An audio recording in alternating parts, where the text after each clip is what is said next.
In the year 1858, the French novelist Gustave Flaubert arrived in North Africa, hoping to find inspiration for his latest book. Flaubert was a seasoned traveller, and a decade or so earlier had embarked on a grand tour of Cairo, Constantinople, Greece and Italy. But the writer who now departed on this new set of travels was like a different man. Although only 37 years old, he was plagued by sickness and prone to fits of depression. And the novel he had been working on for the last year was threatening to drive him mad.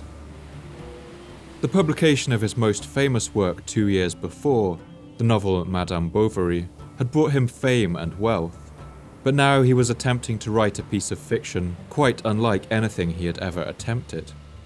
It would be a story from classical history that took place in an empire that had once flourished in the north of Africa, had become the most powerful society in the ancient world, and then had vanished in its entirety more than 2,000 years ago. An empire that had been largely forgotten beside the more well-studied societies of classical Greece and Rome. This was the Empire of Carthage. He had spent the last months locked up in his study like a hermit, surrounded by the work of ancient historians, trying to bring the lost city of Carthage back to life. But the writing just wouldn't come, as he wrote to his friend, Ernest Feydeau. I'm done for, my friend. Done for. For the past month, I've found it impossible to write. I can't find a single word. Just think of what I've let myself in for. To resuscitate an entire civilization with nothing whatsoever to go on. Flaubert made the decision that something would have to change. He wrote of his intentions to his friend, Mademoiselle Le Royer de Chantepie. I absolutely must take a trip to Africa. So, toward the end of March, I'll return to the land of dates. Once again, I'll live on horseback and sleep under a tent. I need only to go to El Kef and explore the environs of Carthage in order to acquaint myself thoroughly with the landscapes I'll be describing. When he arrived in Tunisia, Flaubert jotted down hurried impressions in his notebooks as he explored the ruins of the ancient cities of Utica and Carthage, now all but buried beneath the modern Tunisian capital of Tunis.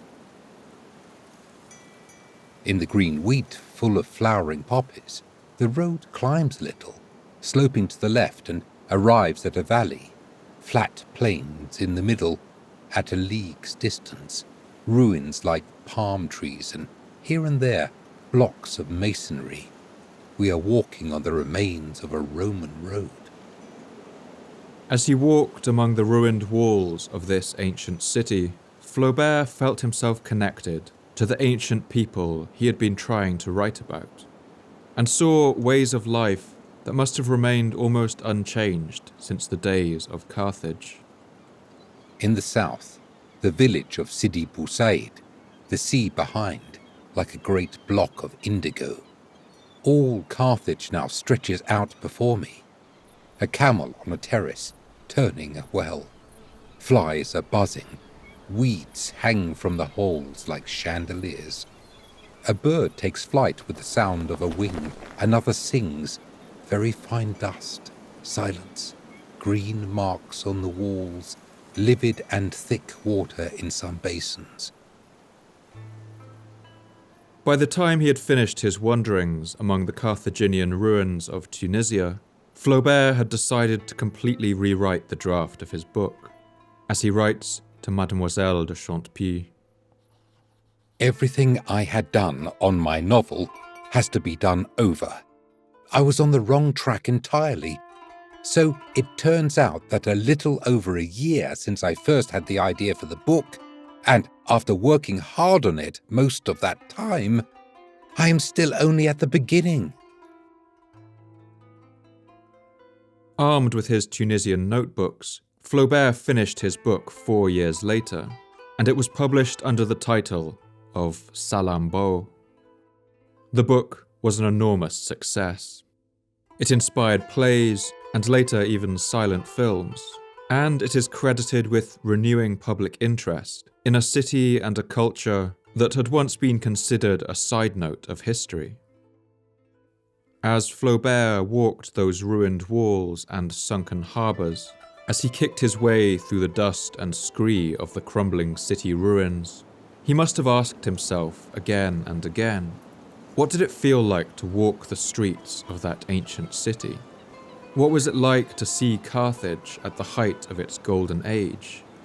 And what would it have felt like to see this entire city, its streets and houses, its temples and theatres, its harbours and its homes, utterly destroyed and buried in dust and ash?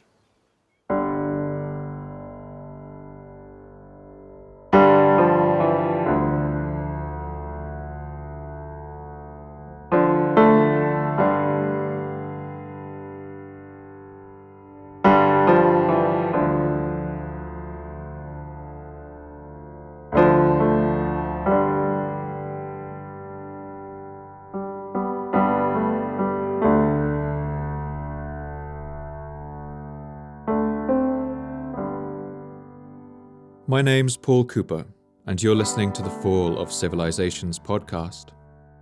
Each episode, I look at a civilization of the past that rose to glory and then collapsed into the ashes of history.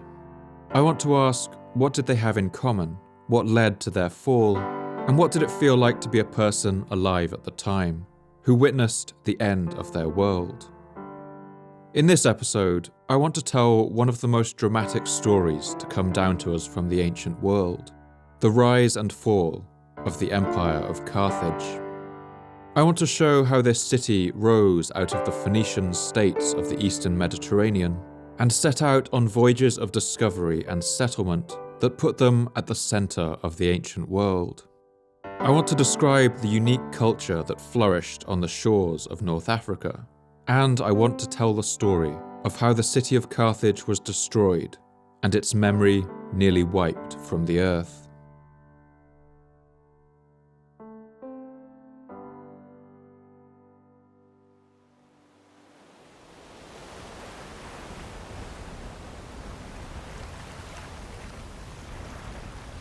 The Mediterranean Sea is a vast body of salt water that lies between the continents of Europe and Africa.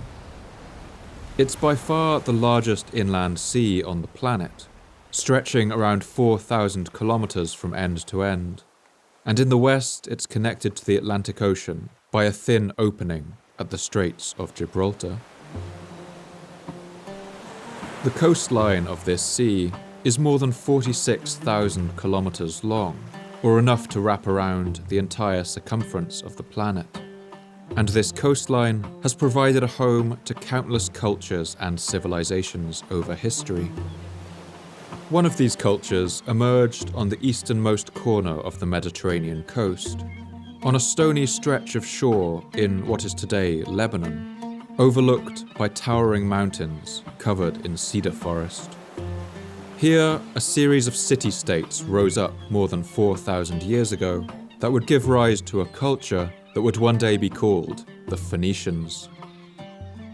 The largest of these cities were named Tyre, Sidon, and Byblos. Pinched as they were between the waves to the west and the forested mountains to the east, the territories they ruled over were never large.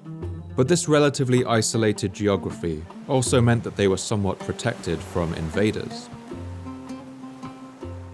The people we now think of as Phoenician wouldn't have ever used that word. Phoenician is a term invented later by their great rivals, the Greeks, and it's unclear if these cities ever thought of themselves as a unified people. They had a common Phoenician language and were united by the worship of certain gods, among them Baal Hamon, a heroic god named Melkart, and his wife Astarte. But there's very little in the historical record to suggest a common identity, architecture, or literature. Even the Greek word Phoenician has a somewhat mysterious origin.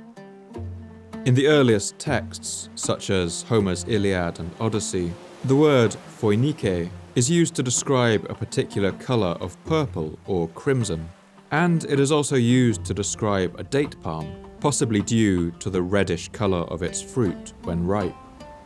And so it's possible that the word came to be used as a result of one of the Phoenicians' earliest and most successful industries.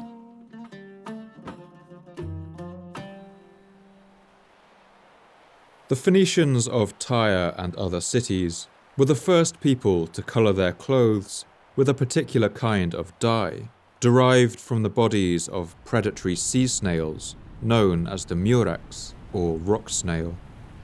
These snails produce their dye as a defense mechanism against predators, and depending on the species, can produce a vivid red or purple color quite unlike anything else available in the ancient world. From the moment these dyes were first used by Phoenicians around the 16th century BC, their colors became immediately sought after. But the process of producing these dyes was difficult and costly. It could take more than 50 kilograms of these snails to make a single gram of dye, and so these fabrics were extremely expensive. The color purple would soon become associated with enormous wealth, and as a consequence with royalty. This color would be known as Tyrian purple, after the Phoenician city of Tyre, and later imperial purple. It would dye the robes of the emperors of Assyria, Rome, and later Byzantium. The 1st century Roman writer Pliny the Elder writes about the effect this colour had on anyone who saw it. For purple, the rods and axes of Rome clear a path, and it likewise marks the dignity of boyhood. It distinguishes senator from noble, and it is summoned to secure the favour of the gods. It illuminates every garment, and on the triumphal robe it is blended with gold. But why the price? It's possible then that the term phoinike came to be used by the Greeks to describe these traders from the rocky coast of Lebanon as the makers of purple, or the purple people. The name of the mythical creature, the phoenix, an immortal bird with red feathers, also seems to derive from the same word. With their dye industry booming, the Phoenicians began to set out on ever longer voyages out into the Mediterranean Sea, all in search of ever more of these priceless snails. And these longer voyages would require new developments in shipbuilding. Since as early as the 3rd millennium BC, Phoenician sailors from the city of Byblos had developed ships with curved hulls, perfectly suited for travelling on the waves, and they had developed techniques for waterproofing the hulls of their ships using bitumen or pitch. In the Hebrew Bible, the 6th century BC book of Ezekiel contains one poetic description of a Phoenician ship. They made all your timbers of juniper from Senir. They took a cedar from Lebanon to make a mast for you. Of oaks from Bashan they made your oars. Of cypress wood from the coasts of Cyprus they made your deck, adorned with ivory. Fine embroidered linen from Egypt was your sail, and served as your banner. Your awnings were of blue and purple from the coasts of Elishah. The Phoenicians were also some of the earliest people to notice the pole star, or Polaris, a star that happens to align more or less perfectly with the rotational axis of the Earth. This means that while all other stars appear to rotate in the sky throughout the night as the Earth turns, the pole star remains more or less fixed in place. This made it exceptionally useful as a navigation tool, a fixed reference point in the sky. In Greek, this star would even come to be known as Phoinike, or the Phoenician star. The Phoenicians' early voyages around the Mediterranean led to them encountering many other peoples, and among these they began to cultivate a reputation as uncompromising traders and shrewd businessmen, something that seems to have gained them some degree of unpopularity. Homer's Odyssey, probably written down in the 7th or 8th century BC from even more ancient oral traditions, describes the Phoenicians as cunning and untrustworthy, in contrast to the supposedly noble Greeks. Thither came Phoenicians, men famed for their ships, greedy knaves bringing countless trinkets in their black ship. And it seems the Phoenicians had become adept at metalworking too. The following passage in Homer's Odyssey describes an ornate bowl brought by traders from the Phoenician city of Sidon. Then the son of Peleus set forth other prizes, a mixing bowl of silver, richly wrought, in beauty far the goodliest in all the earth. Sidonians, well skilled in deft handiwork, had wrought it cunningly, and men of the Phoenicians brought it over the murky deep and landed it in harbour.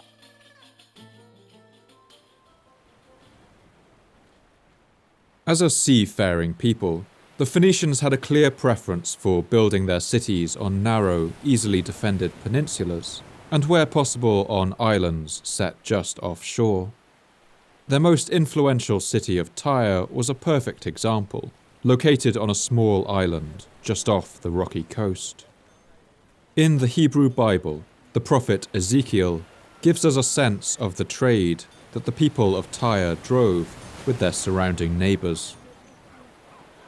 Tarshish did business with you because of your great wealth of goods. They exchanged silver, iron, tin, and lead for your merchandise.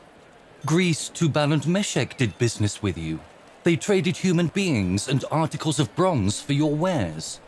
Men of Beth Togarmah exchanged chariot horses, cavalry horses, and mules. Aram exchanged turquoise, purple fabric, embroidered work, fine linen, coral, and rubies. Judah and Israel traded with you. They exchanged wheat from Minnith, honey, olive oil, and balm. While the natural defences of their geography had kept cities like Tyre independent for much of their history, this wasn't to last forever. The first millennium BC was an age of iron and an age of empires, and soon the Phoenicians found themselves in a world of increasingly violent and aggressive neighbours. Perhaps the most terrifying of these was the power of the Assyrian Empire. From its heartlands in what is today Iraq, the Assyrian war machine would periodically stretch its power right to the coast of the Mediterranean and threaten to engulf the Phoenicians. One inscription from the palace of an Assyrian king gives just one example of the typical fate of a city conquered by the Assyrians. That city I destroyed. I flung my soldiers like lightning upon them. I piled up heaps of heads in front of his great gate. Bands of captive soldiers I impaled on stakes on every side of his city. His palm trees I cut down, and from the city of Amidi I departed. The Phoenicians had every reason to be nervous. At the start of the 8th century BC, the Assyrian king Adad-nirari III conquered the territory of northern Syria, as he boasts in his royal palace inscriptions. Conquering from the Saluna mountain of the rising sun, and from the banks of the Euphrates, the country of Hatti, Amurra in its full extent, the land of Tyre, the land of Sidon, the land of Israel, the land of Edom, the land of Philistia. I made them submit to my feet, imposing upon them tribute. The Assyrians were now breathing directly down the necks of the Phoenician cities of the coast. But as time went on, the Phoenicians were able to carve out a niche for themselves that ensured they were quite simply too useful for the Assyrians to destroy.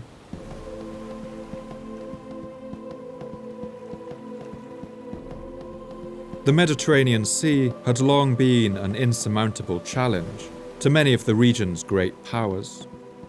The Assyrians referred to it as Id-Marati, or the Bitter River, which they believed to flow around the whole earth, while the Egyptians referred to it as Waj Wer, or the Great Green.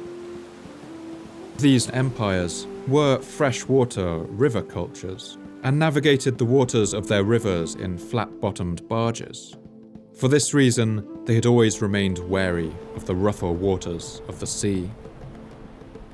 Assyria relied heavily on many of the commodities brought into the region by Phoenician traders: incense, silver, and purple dye for their palaces, bronze and iron for their armies. And so Assyria offered the cities of Tyre and Sidon something of a deal. They would be allowed a degree of independence, so long as they ensured a constant flow of metals and other resources into Assyria, and so long as they acted as a kind of navy for hire, providing their ships and sailors to Assyria in times of war. The Phoenicians had little choice but to accept. But there was one problem. The Assyrian demands for metal were truly staggering, and if they were going to be met, it would require a drastic expansion of the Phoenician trade network. At first, the Phoenicians set up simple trading posts anywhere they could find good supplies of metal. Archaeology shows they set up trading communities in Cyprus to take advantage of its rich stores of copper, and in Sardinia, the Mediterranean's second largest island, rich in copper, iron, silver, and lead. At these sites, local people usually did all the actual mining, while the Phoenicians simply turned up to buy the goods and take them away by ship. From Cyprus and Sardinia, Phoenician sailors pushed on into the west of the Mediterranean and set up the small colony of Utica in North Africa, and even reached southern Spain, where they found that the mines practically overflowed with silver, iron, and other metals. Archaeologists have found huge Phoenician furnaces in this region, designed for smelting metal ingots for transportation on an industrial scale, all to satisfy the demands of the fearsome Assyrian kings. Before long, the Phoenicians were sailing out through the Straits of Gibraltar, then known as the Pillars of Hercules, and out into the Atlantic Ocean. They set up a colony at Lixus on the western coast of Morocco and pushed further down the coast to settle what is now the Moroccan port town of Essaouira, more than 4,000 kilometers from their homeland. To finance these expeditions, the Phoenicians developed innovative monetary systems that in some ways represented a form of ancient capitalism. Phoenician society was dominated by powerful trading firms, usually run by a certain family, and they pioneered the use of interest-bearing loans for voyages, even developing maritime insurance policies, which paid out if your ships were destroyed in a storm or plundered by pirates. But perhaps the greatest of their innovations was something that we use every day, and that is the alphabet. Up until that point, writing had been a cumbersome and difficult task. The cuneiform writing systems that had been developed by the Sumerians thousands of years before and the hieroglyphics of the Egyptians were both difficult to learn and relied on the services of a learned class of scribes who spent years of their lives learning them. But the Phoenician alphabet was a masterclass in simplicity. It had only 22 letters and could be used to spell out words phonetically, leaving out any vowels. And, quite ingeniously, the shapes of the letters also gave a clue as to how they were pronounced. Their letter B, for instance, was named Bet, which was the Phoenician word for house, and its symbol was drawn with a pointed roof. This simplicity drastically reduced the amount of time it took to learn, and meant that common traders and merchants may have had some ability to read and write, and to keep records, essential for the complex business of buying and selling across the sea. The Phoenician alphabet was such a good idea that it was adopted almost wholesale by the Greeks, as the Greek historian Herodotus recounts. These Phoenicians who came with Cadmus brought with them to Greece, among many other kinds of learning, the alphabet. As time went on, the sound and form of the letters were changed, and after being taught the letters by the Phoenicians, the Greeks who were settled around them used them with a few changes of form. With the addition of some letters for vowels, what resulted was the Greek alphabet, which means that the Phoenician writing system is the foundation of all Western alphabets used today. The earliest piece of Phoenician writing was found on an inscribed tablet known as the Nora Stone, unearthed in Sardinia, apparently commemorating a Phoenician captain who may have died in conflict with the local people. He fought with the Sardinians at Tarshish and he drove them out. Among the Sardinians, he is now at peace, and his army is at peace. Milcaton, son of Shubna, general of King Pumei. But for the most part, the Phoenicians seem to have interacted with the people they met relatively peacefully, and most of all, profitably.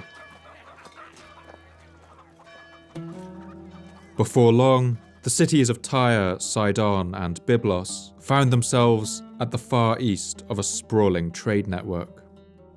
Keeping such a loose and disparate collection of colonies together was no easy task, but it seems that here the Phoenician religion played a key role.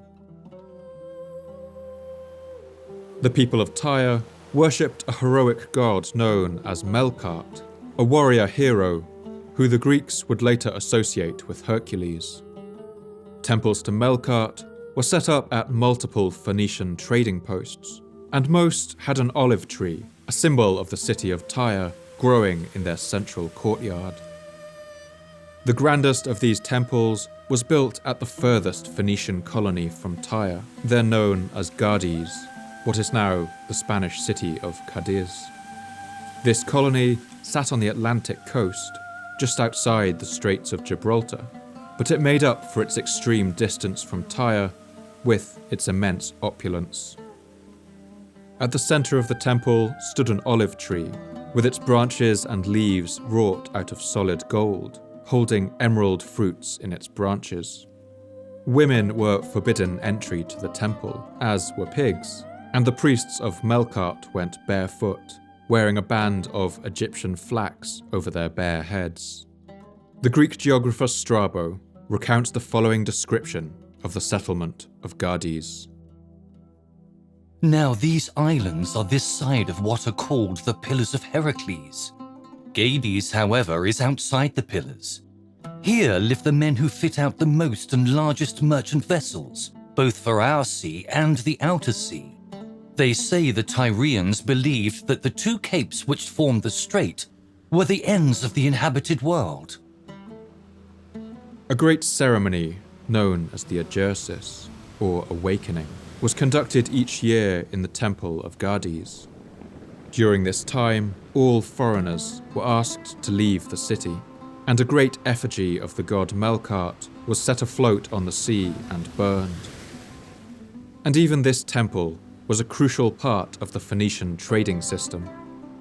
The institution worked to guarantee the quality of metal ingots produced in Gades by giving them a special stamp, and acted as a guarantor between merchants entering into contracts, with punishments promised from Melkart himself if any dared to go back on their word. With Phoenician trade increasingly drifting westward, the centre of their power would soon also shift in that direction, to a place where they would finally be free of the overbearing empires constantly breathing down their necks. They would soon found a city on the shore of North Africa, right at the centre of the Mediterranean world, a city that would become one of the largest and wealthiest on Earth. That city would one day be known as Carthage.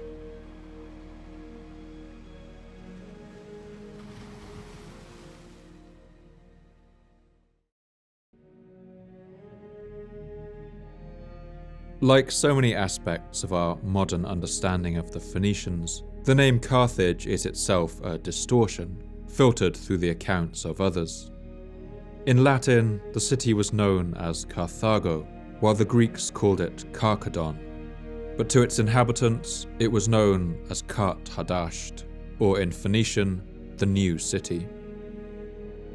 Like many great cities of its time, Carthage soon developed its own founding myth. It begins with a princess of Tyre named Elissa or Elishaya. In the legend, the king of Tyre promises that upon his death, his kingdom would be split between his two children, his daughter Elishaya and his son Pygmalion.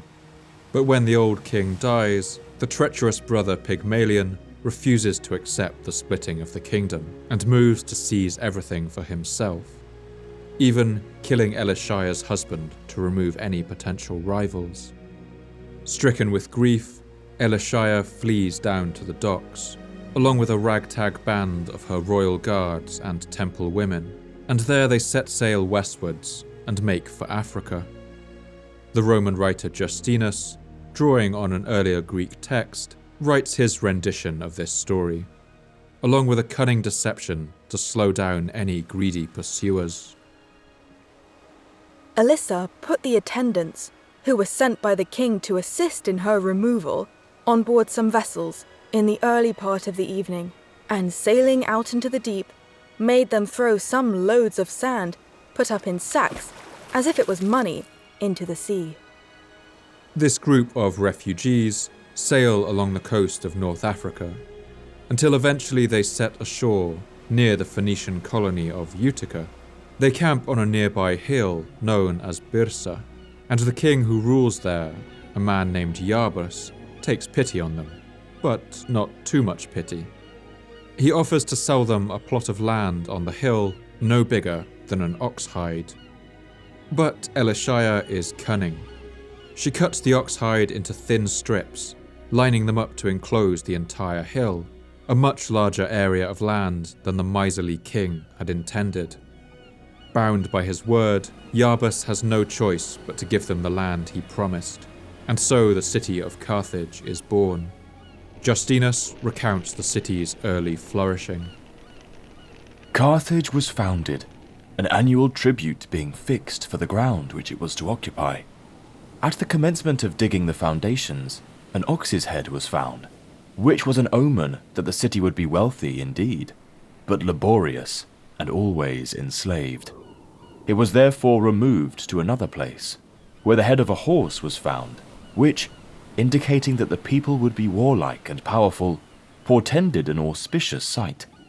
In a short time, as the surrounding people came together at the report, the inhabitants became numerous, and the city itself extensive.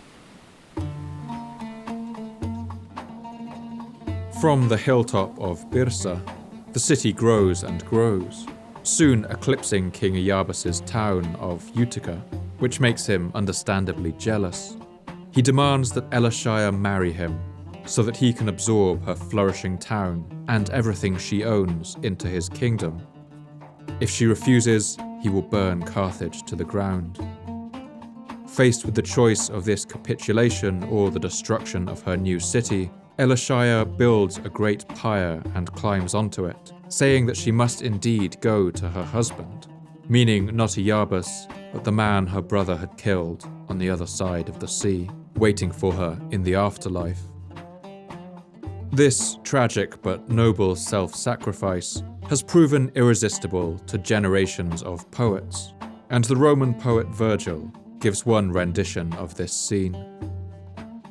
When the pyre of cut pine and oak was raised high, in an innermost court open to the sky, the queen hung the place with garlands, and wreathed it with funereal foliage. She laid his sword and clothes and picture on the bed. She lingered a while, in tears and thought. Then cast herself on the bed and spoke her last words.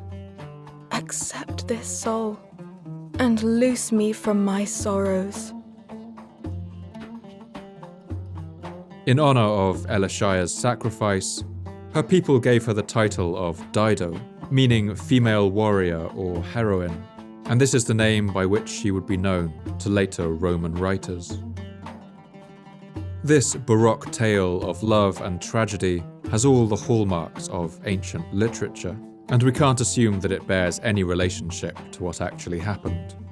Some details of the tale do accord with what archaeology tells us, that the Carthaginian Phoenicians drew their origins back to the city of Tyre, and that the city was founded close to the older settlement of Utica, which it soon eclipsed in size. But perhaps more important than any of this is the sense that this founding myth might give us of the way the Carthaginians thought of themselves and their city's place in the world, as a city of survivors who had found refuge here on the North African coast, a city of sailors and adventurers.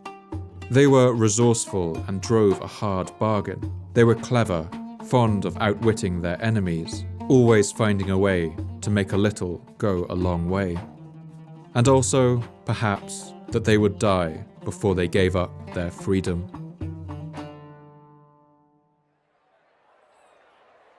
Regardless of the truth of its origins, it's clear from archaeology that after its founding in the 8th century BC, the new colony of Carthage did grow exceptionally quickly. In many ways, it was the perfect Phoenician settlement.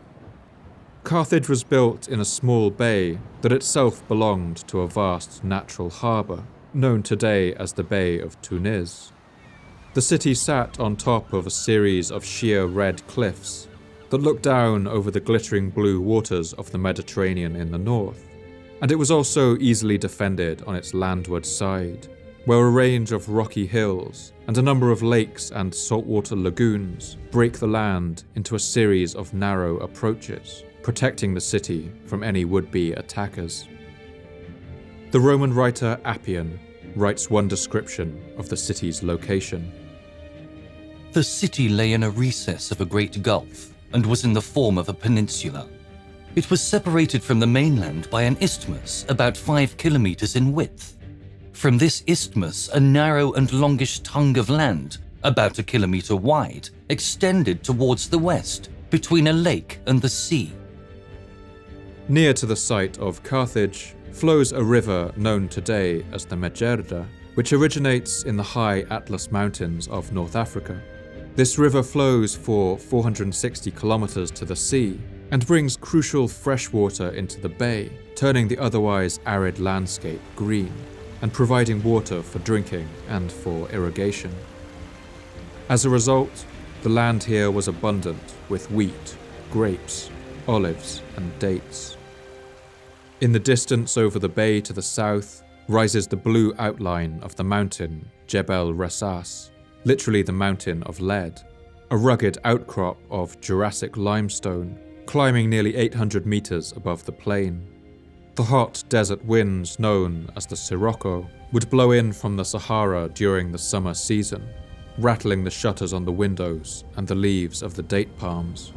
And at the end of summer, thunderstorms would roll in from the sea.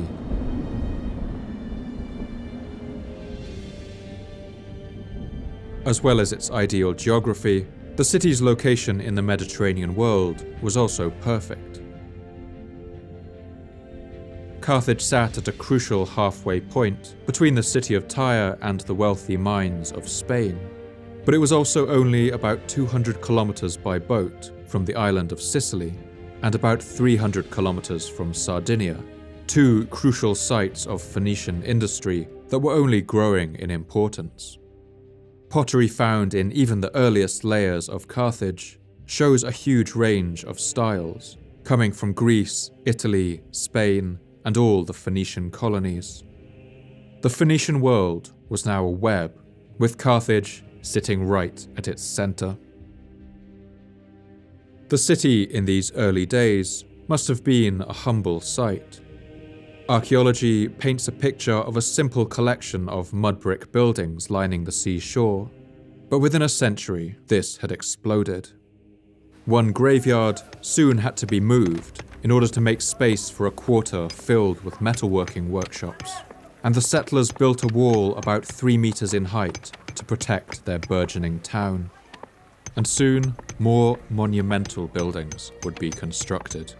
The Roman poet Virgil imagines the activity that must have accompanied the growth of this town from tiny settlement to booming city. Aeneas found, where lately huts had been, marvellous buildings, gateways, cobbled ways, and din of wagons. There the Tyrians were hard at work, laying courses for walls, rolling up stones to build the citadel, while others picked out building sites and ploughed a boundary furrow.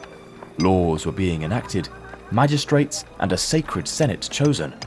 Here men were dredging harbours, there they laid the deep foundations of a theatre, and quarried massive pillars. Other than what we can glean from archaeology, we know very little about the early history of Carthage. Apart from a few short inscriptions, no Carthaginian texts have survived into the modern day. And so in terms of written history, we have virtually complete silence from that part of the Mediterranean for the first 200 years or so of its existence. And beyond that, we have to rely on the writings of others. From the work of Greek writers, we learn that Carthage was a republic. It was ruled under a kind of oligarchic system, governed by a council of its wealthiest citizens.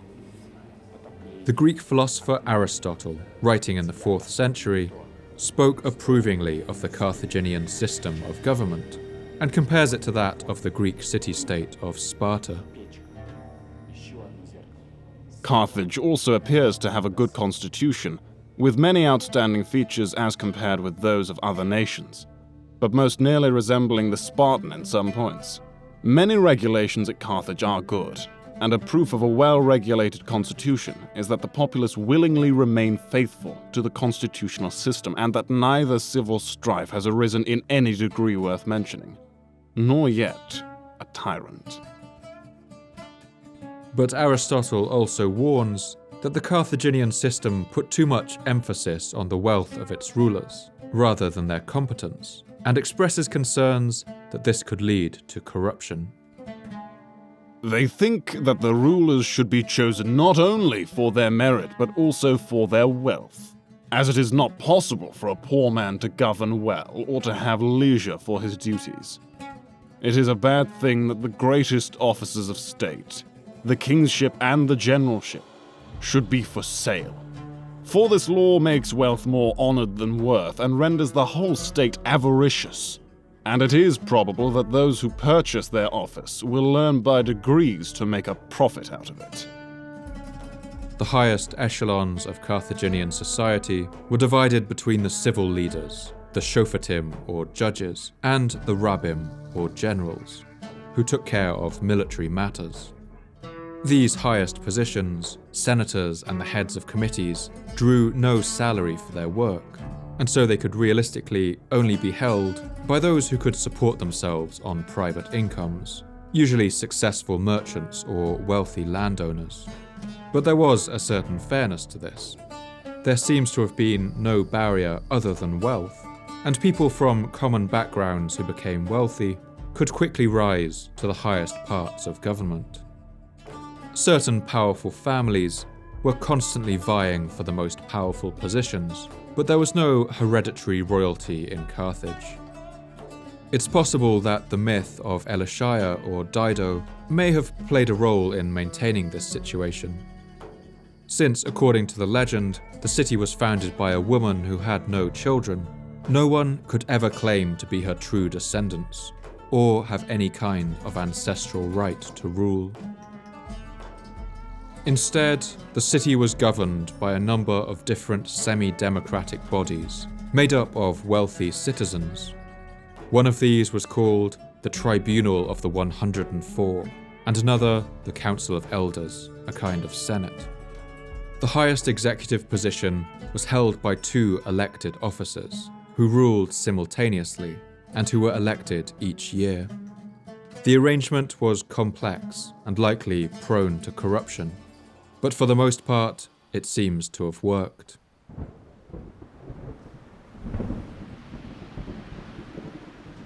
While Carthage flourished, the Phoenician cities that had given birth to it began to flounder.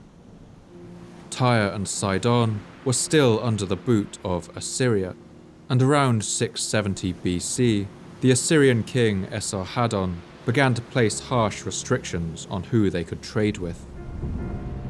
When Assyria went to war with Egypt, Esarhaddon forced the Phoenicians of Tyre to place a trade embargo on the pharaohs. Without access to their once most lucrative market, these cities went into decline. Soon, the king of Tyre was not even allowed to open messages without an Assyrian official present, as the following surviving fragment of one treaty shows. Nor must you open a letter which I send you without the presence of the royal deputy. If the royal deputy is absent, wait for him and then open it. If a ship of the people of Tyre is shipwrecked off the coast of the land of the Philistines, or anywhere on the borders of Assyrian territory, everything that is on the ship belongs to Esarhaddon, king of Assyria.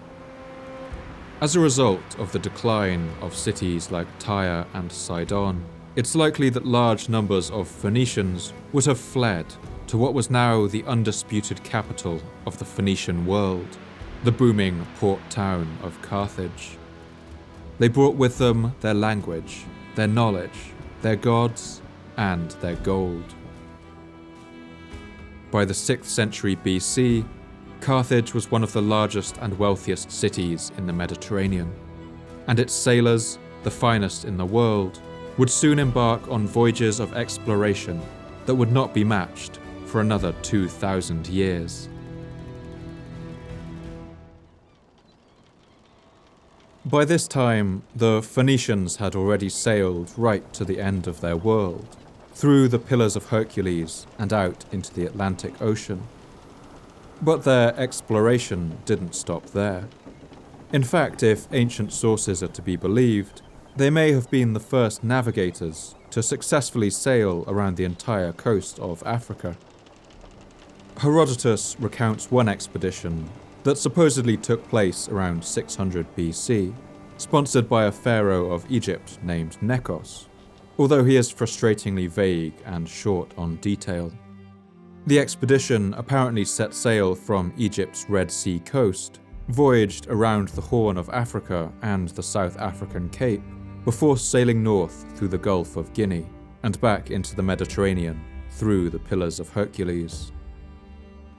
Nekos of Egypt sent Phoenicians in ships, instructing them to sail on their return voyage past the Pillars of Heracles until they came into the Northern Sea and so to Egypt. So, the Phoenicians set out from the Red Sea and sailed to the Southern Sea. Whenever autumn came, they would put in and plant the land in whatever part of Libya they had reached, and there await the harvest. Then, having gathered the crop, they sailed on, so that after 2 years had passed, it was in the third that they rounded the Pillars of Heracles and came to Egypt. There they said, what some may believe, though I do not, that in sailing around Libya, they had the sun on their right hand. Interestingly, it is this detail that Herodotus personally finds unbelievable that has caused modern scholars to take the claim more seriously. The change in the position of the sun relative to the ship suggests that the voyage did indeed cross the Tropic of Cancer and perhaps even the equator, causing the summer sun to appear in the north. Modern estimates consider a journey time of 3 years to be a reasonable duration for a circumnavigation of Africa that would have been about 20,000 kilometers long, or half the way around the world. If this story is true, then it means the Phoenicians may have rounded the Cape of Africa more than 2,000 years before the Portuguese explorer Bartolomeu Dias would do the same thing in 1488, opening up the passage to India and the age of European colonialism.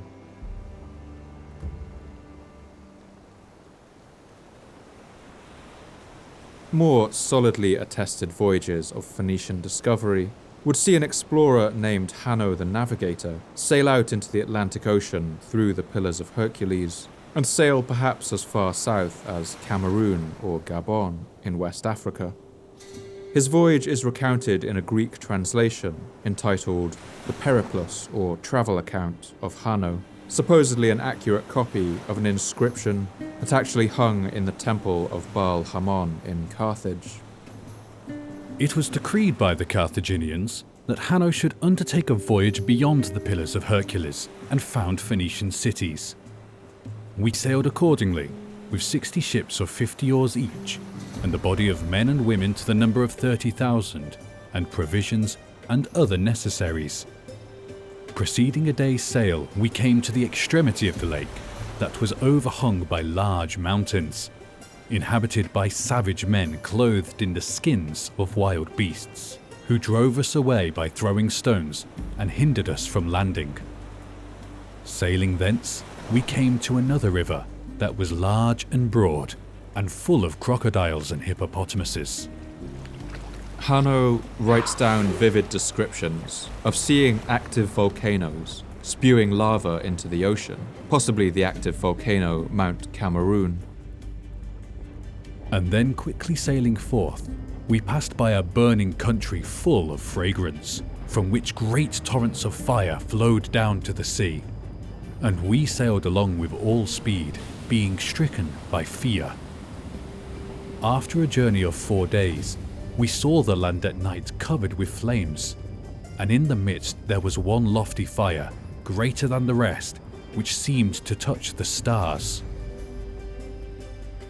Hanno even seems to have been the first to write down an encounter with what may have been Earth's largest living primates, with unfortunate results. We arrived at a bay called the Southern Horn, at the bottom of which lay an island full of savage people, the greater part of whom were women, whose bodies were hairy and whom our interpreters called gorillae. Though we pursued the men, we could not seize any of them, but all fled from us, escaping over the precipices and defending themselves with stones. 3 women were, however, taken, but they attacked their conductors with their teeth and hands and could not be prevailed upon to accompany us. Having killed them, we flayed them and brought their skins with us to Carthage.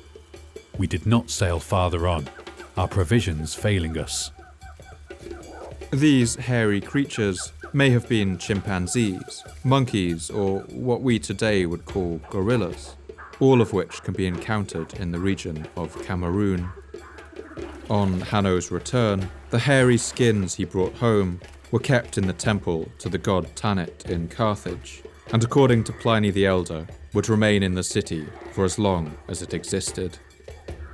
In the 19th century, when the American physician and missionary Thomas Staunton Savage and the naturalist Jeffries Wyman wrote the first scientific description of a gorilla, they gave them the name Troglodytes gorilla, after the mysterious description in Hanno's writing, and the name has stuck ever since. Another explorer named Himilco sailed out into the Atlantic and went in the opposite direction, sailing north up the coast of Spain and France, and even on to the British Isles. Here he saw Celtic tribespeople sailing in coracles made of deerskin, a sight he found remarkable. They cleave the tempestuous sea and the current of the ocean, abounding in monsters with woven boats. Indeed, these people do not know how to fashion keels with pine and maple. But in a miraculous thing, they always fit out vessels from hides stretched together and often travel through the immense sea in a skin. Himilco also brought back stories of the vast expanse of the Atlantic to the west, a frightening sight to the sailors brought up in the enclosed inland sea of the Mediterranean. Beyond, towards the area to the west, there is a sea without end. The ocean lies open across a wide area, and the sea stretches out. No man has entered upon these seas, because the sea lacks winds that would drive the ships along, and no breeze from the sky favors a ship. It also seems that he may have seen whales swimming out there in the ocean, which were then nearly 4 times more numerous than they are today. Here and there, sea monsters swim amid the slow ships sluggishly crawling along. Himilco reported that he had once seen these creatures in the ocean and proved their existence. These we have related to you, revealed a long time ago, deep in the annals of the Carthaginians. In 2019, a team of 20 modern sailors successfully piloted a replica of a single-masted Carthaginian merchant vessel across the Atlantic Ocean, departing from the site of Carthage and landing in the Caribbean 5 months later, demonstrating that Phoenician ships had the ability to reach the Americas 2,000 years before Columbus.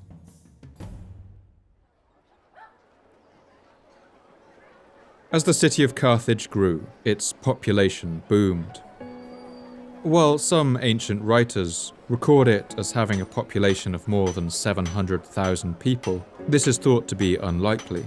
But estimates based on the size of the city and the size of civilian armies drawn up in times of crisis have suggested that the population may have reached 400,000.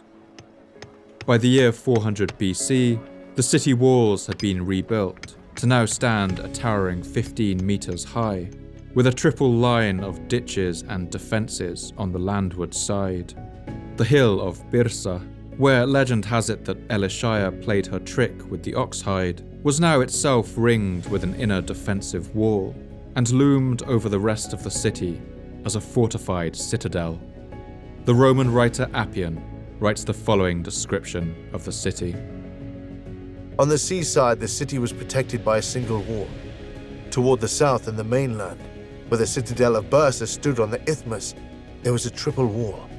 The height of each wall was 15 meters without counting parapets and towers, which were separated from each other by a space of 60 meters. One of the most remarkable features of ancient Carthage was the innovative design of its harbour, known as the Kothon. Likely built sometime in the 3rd or 2nd century BC, this comprised a large rectangular commercial harbour for civilian ships that led into a unique circular docking bay for the military ships of Carthage's war fleet. The harbour was so large that today the shape of its outline can still be seen in the coast of the city of Tunis. Appian describes the unique design of this harbour. The harbours had communication with each other and a common entrance from the sea 20 meters wide, which could be closed with iron chains. The first port was for merchant vessels, and here were collected all kinds of ships' tackle. Within the second port was an island which, together with the port itself, was enclosed by high embankments. These embankments were full of shipyards, which had capacity for 220 vessels. Above them were magazines for their tackle and furniture. 2 Ionic columns stood in front of each dock. On the island was built the Admiral's House, from which the trumpeter gave signals, the herald delivered orders, and the Admiral himself overlooked everything. At this time, Carthage had the largest and most powerful fleet in the Mediterranean, and the military port was built to conceal the ships docked within and ensure that no spies could glean any of their secrets or keep tabs on their movements. The island lay near the entrance to the harbour and rose to a considerable height, so that the Admiral could observe what was going on at sea, while those who were approaching by water could not get any clear view of what took place within. Not even the incoming merchants could see the docks, for a double wall enclosed them, and there were gates by which merchant ships could pass from the first port to the city without traversing the dockyards. Such was the appearance of Carthage at the time.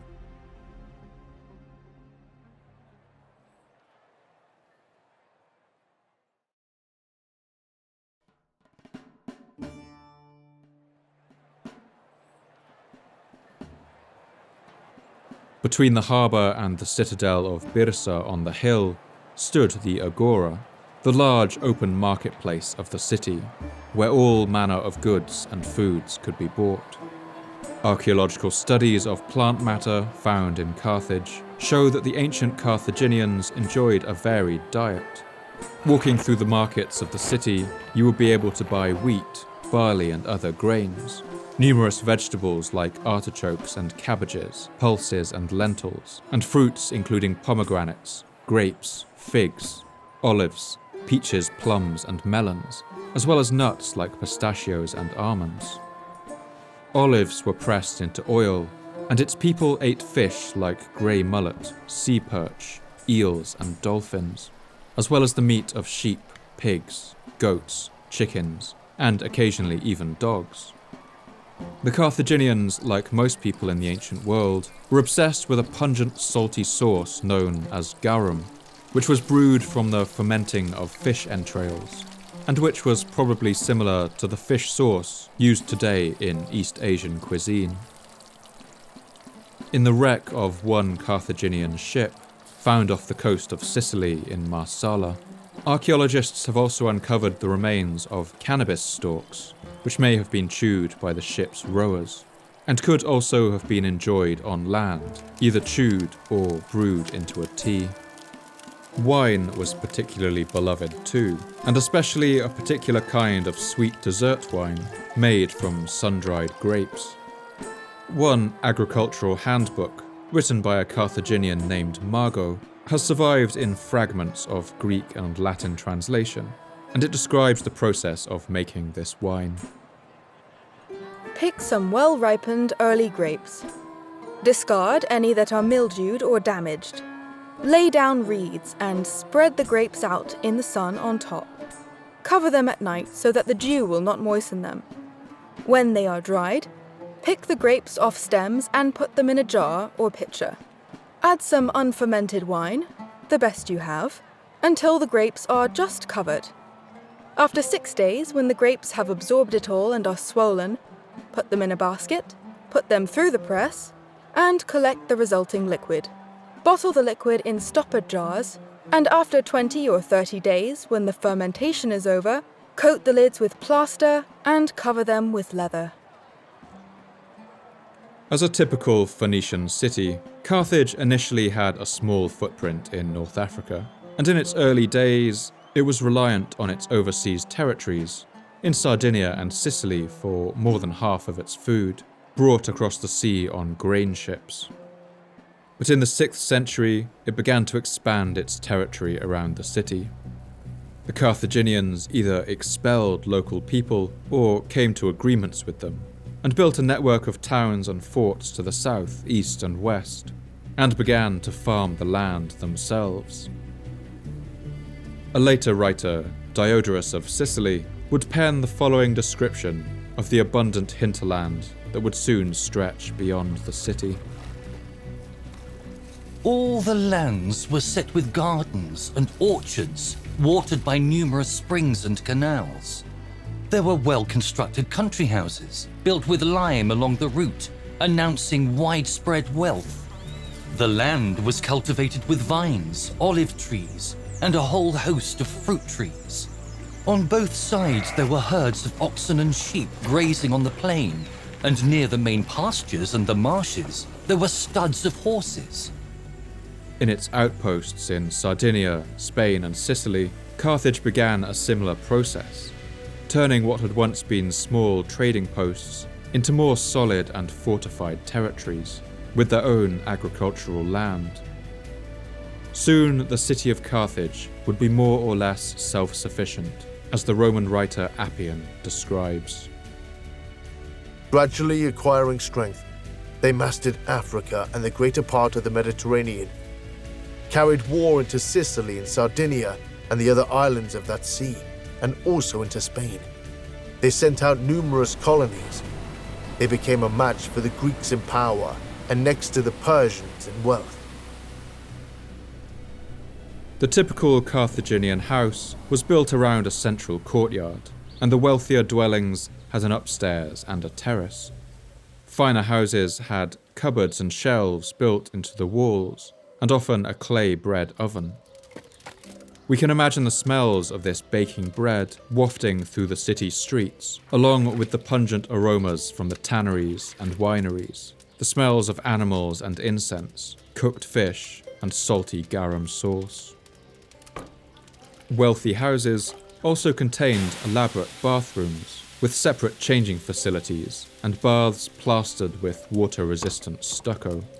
Before bathing, oil would be applied to the body, and a bronze tool known as a strigil was used to scrape dirt from the skin. While in Greek houses, these bathrooms were usually built off the kitchen, the Carthaginians built their bathrooms next to the entrance to the house, suggesting that there was some sort of ritual purpose to the bathing, separating the dusty, unclean world of outside from the clean inner space of the home. A variety of animals would have been visible on the crowded city streets. These would have included beasts of burden, like oxen and horses, stray dogs and cats, and noisy caravans of donkeys coming in from the desert. But they also seem to have drawn animals as curiosities from all parts of Africa. A species of huge lion, known as the Barbary lion, could be found all across this region, and would later be captured for spectacles, including in the Roman arenas. And a species of monkey, known as the Barbary macaque, is also native to this area. Diodorus of Sicily records one account of Carthaginians keeping these monkeys as apparently much beloved pets. In these cities, many of the customs were very different from those current among us. For the apes lived in the same houses as the men, being regarded among them as gods, just as the dogs are among the Egyptians. And from the provisions laid up in the storerooms, the beasts took their food without hindrance whenever they wished. For any who killed this animal, as if he had committed the greatest sacrilege, death was established as the penalty. Around this time, monkeys began appearing as a motif in the art of regions of Italy, Sardinia, and elsewhere, suggesting that the Carthaginians were even exporting this animal to other regions. Some Barbary macaques were mummified in Egyptian tombs alongside pharaohs, and the skull of a Barbary macaque, dated to around this time, has even been unearthed as far away as Northern Ireland. And of course, in vast stables to the south of the city were kept the animals that in most people's minds are most inseparably associated with the city of Carthage. That is, the elephant.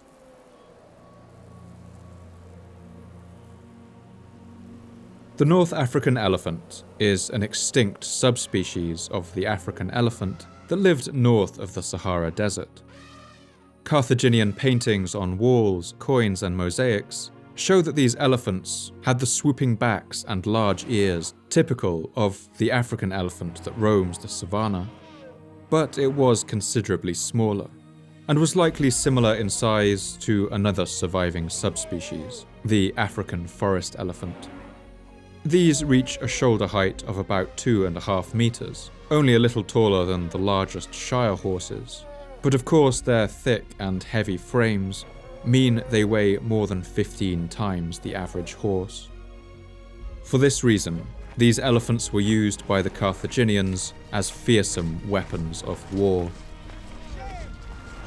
Some historians have speculated that Carthage may also have imported some much larger Indian elephants, which were at that time being used by the Seleucid dynasty in Syria. One elephant that was the pride of the later Carthaginian army was known by the name Surus, which some have translated to mean the Syrian. If true, this Syrian elephant would have towered as much as a meter over the smaller Carthaginian elephants, and would have been a truly terrifying sight on the battlefield.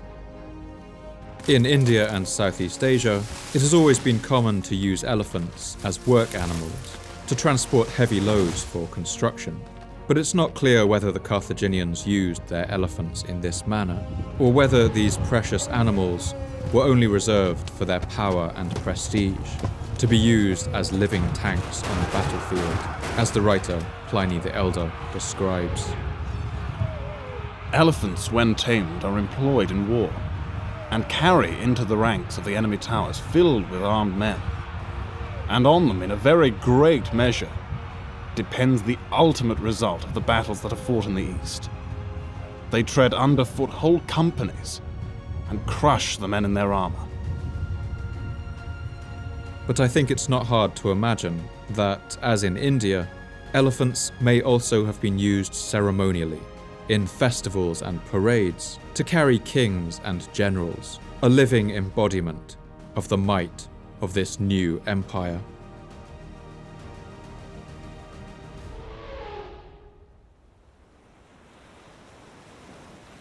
While Carthage didn't hesitate to go to war to defend its interests and protect its trade, it was not at heart a warrior culture, and it never suffered a conflict to continue any longer than it absolutely had to.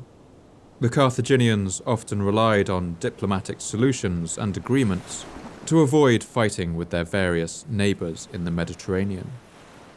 One such agreement was settled in the year 509 BC, with a minor city-state in central Italy, in the region of Latium, whose people spoke a small Italic dialect called Latin.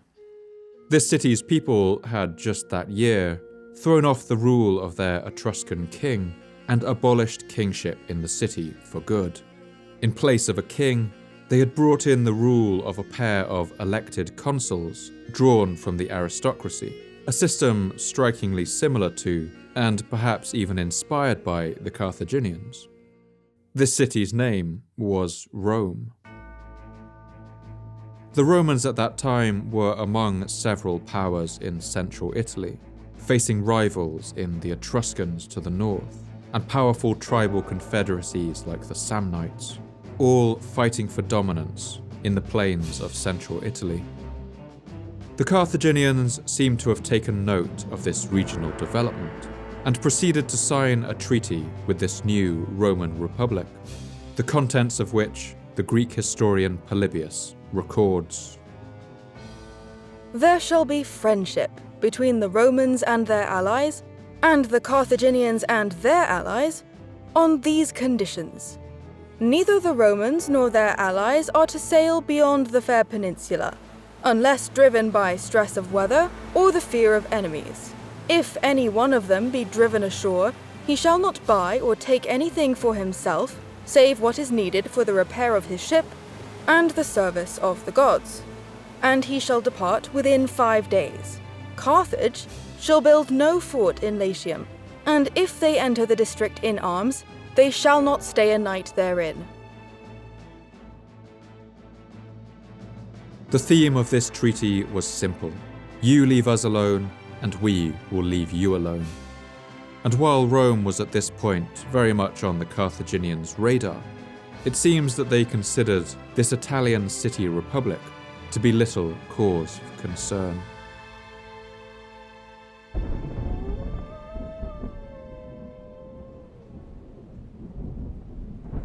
Around the year 410 BC, Carthage began minting its own silver coins, and each coin would be stamped with the symbol of a palm tree, in Greek known as Phoinike, now becoming a symbol of Phoenician identity.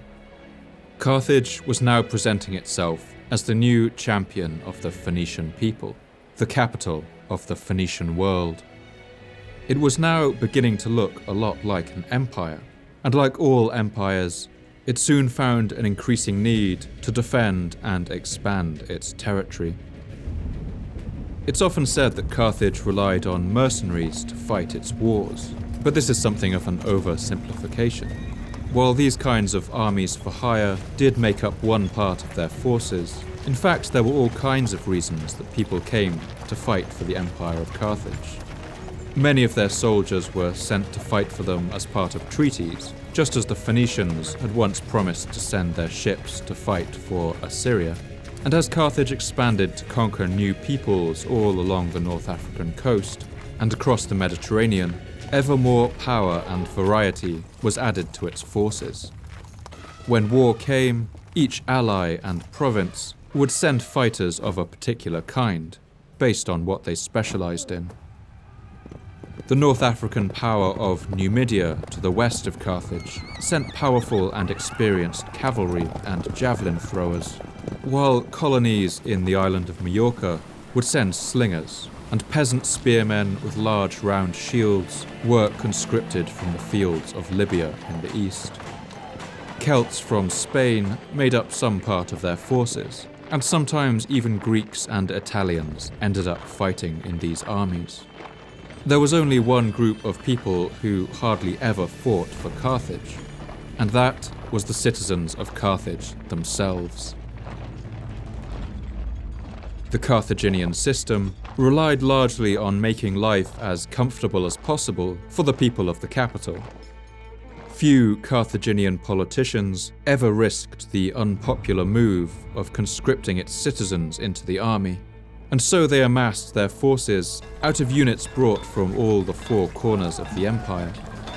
Each army of Carthage was its own unique patchwork and would have spoken dozens of different languages, as the Greek historian Polybius writes. It was therefore impossible to assemble them and address them as a body or to do so by any other means. For how could any general be expected to know all their languages? And, again, to address them through several interpreters, repeating the same thing 4 or 5 times, was, if anything, more impractical. It was a system that had many weaknesses, but it allowed the empire to raise large armies at short notice. And it meant that since they could never be accused of sending good Carthaginian men to die, the politicians of the city were largely insulated from the consequences of going to war. But soon these armies would find themselves embroiled in a bitter struggle that would test this system to its breaking point and threaten to bring the whole empire to the brink of destruction. These wars would erupt over what would soon become the most fought-over piece of land in the Mediterranean. That is, the island of Sicily.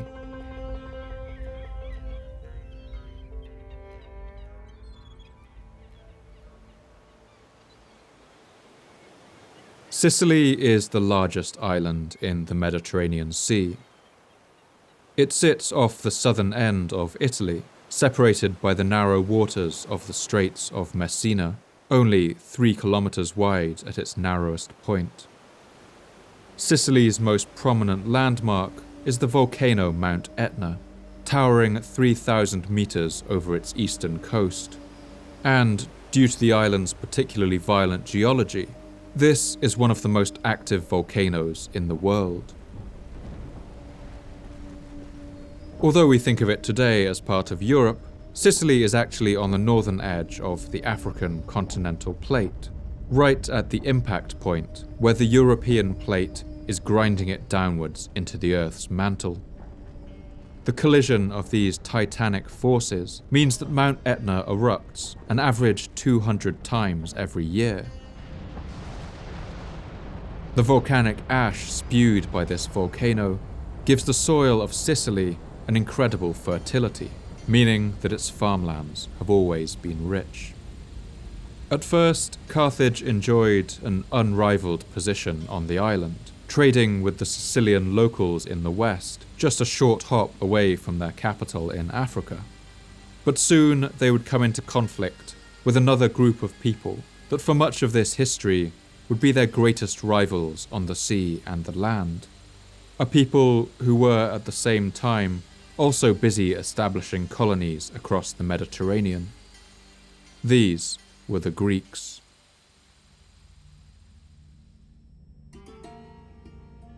The Greeks, like the Phoenicians, were expert sailors and had built a number of thriving colonies in southern Italy, in what is now Turkey and in the Black Sea.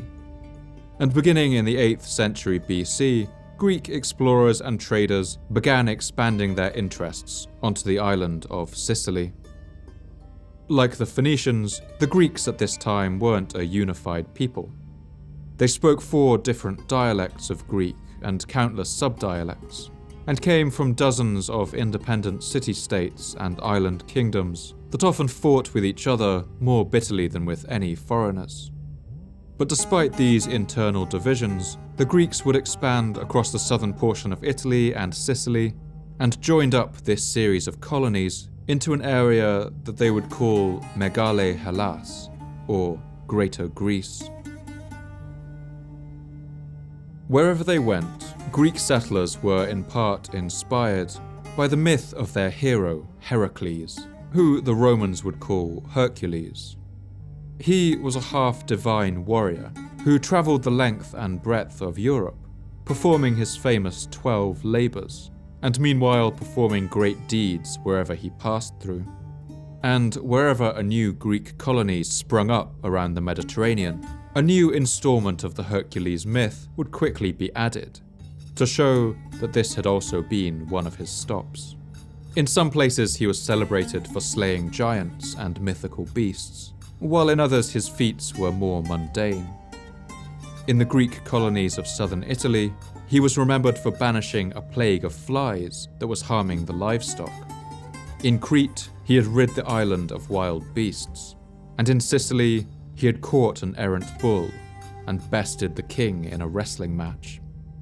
In Spain, Diodorus of Sicily recounts that, depending on who you asked, Hercules was credited with either creating the Straits of Gibraltar by tearing the land apart, or with narrowing it to keep out sea monsters. Whereas before that time a great space had stood between Africa and Europe, he now narrowed the passage in order that by making it shallow and narrow, he might prevent the great sea monsters from passing out of the ocean and into the inner sea. Some authorities, however, say just the opposite, namely that the 2 continents were originally joined and that he cut a passage between them, that the ocean was mingled with the sea. On this question, however, it will be possible for every man to think as he may please. In one of the most dramatic episodes of these tales, during his 10th labour, Hercules is tasked with stealing the red cattle of the ogre Geryon, who lived in Erythia in southern Spain, close to the Phoenician colony of Gades.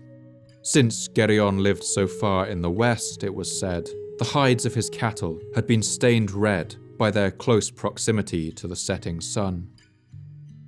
After killing Geryon, Hercules takes his cattle and herds them all the way back home to Greece in a meandering route that took him from Spain through southern France and over the soaring snowy mountains of the Alps and on into Italy, as Diodorus recounts. Hercules then made his way to Italy, and as he traversed the mountain pass through the Alps, he made a highway out of the route, which was rough and almost impassable. The barbarians who had inhabited this mountain region had been accustomed to butcher and to plunder such armies as passed through when they came to the difficult portions of the way, but he subdued them all.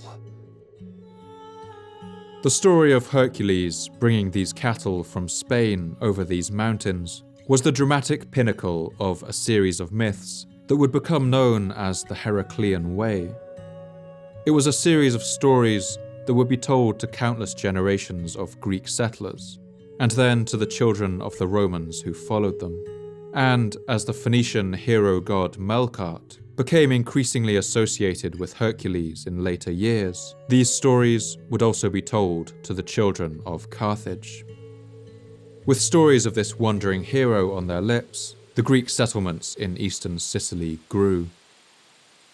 For several centuries, they maintained an uneasy peace with the Carthaginian colonies in the west of the island.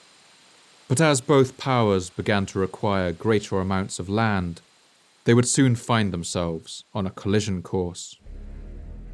The exact dating and details of these wars is still fiercely contested, but it's clear that by the late 5th century BC, Sicily had erupted in warfare between Carthage and the Greeks. Soon it would resemble a piece of meat being torn apart by 2 hungry dogs. The economy of the island suffered. Warlords established themselves as the tyrant rulers of its cities, and banditry and lawlessness spread. For much of these centuries of fighting, the Carthaginians were happy to let the wars with the Greeks simmer on. The citizens of its capital never went to war, and so long as the peace and comfort of their city was never disturbed, it must have felt to them that these wars were a very long way from home. But the final episode of these conflicts, known as the Seventh Sicilian War, would puncture this sense of invulnerability. That's because Carthage would find itself in a life or death struggle with a man who would bring the war home to their shores in dramatic fashion. He was a king of Syracuse, a Greek city-state on the southeastern coast of Sicily, and his name was Agathocles.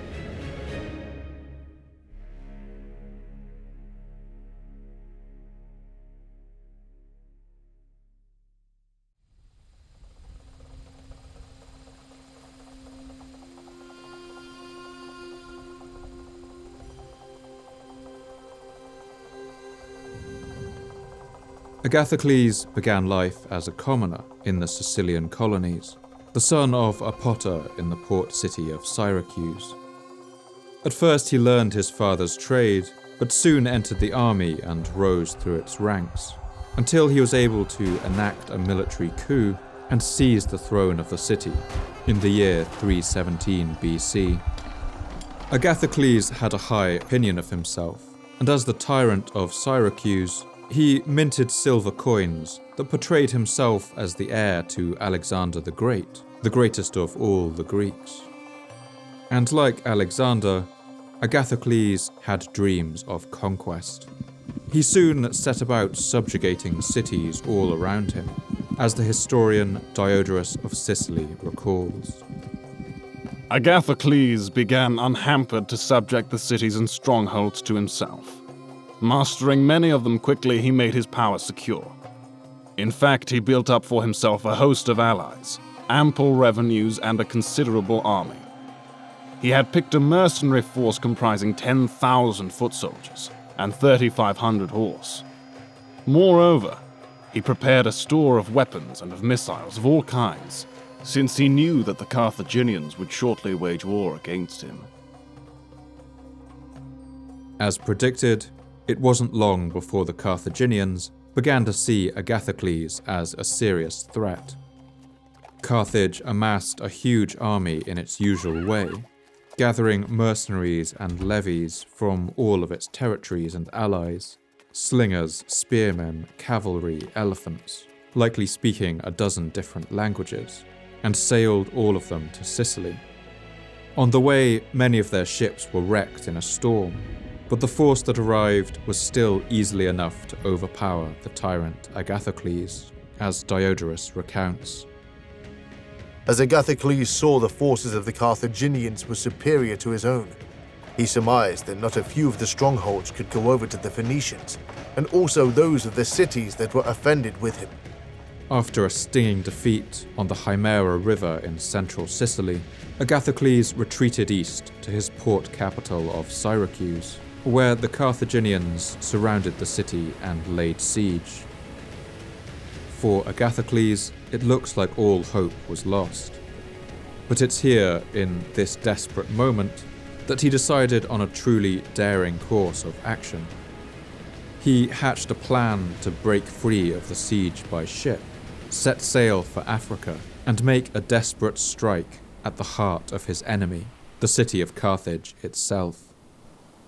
When he saw that all his allies had changed sides, and that barbarians were masters of almost all Sicily except Syracuse, and were far superior in both land and sea forces, he carried out an undertaking that was unexpected and most reckless.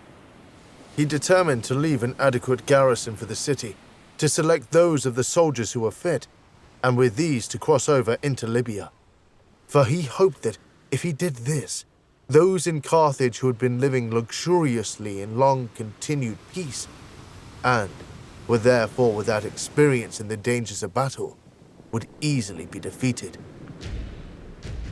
When the Carthaginians saw the Greek fleet leaving Syracuse, they believed Agathocles to be fleeing, and they pursued him.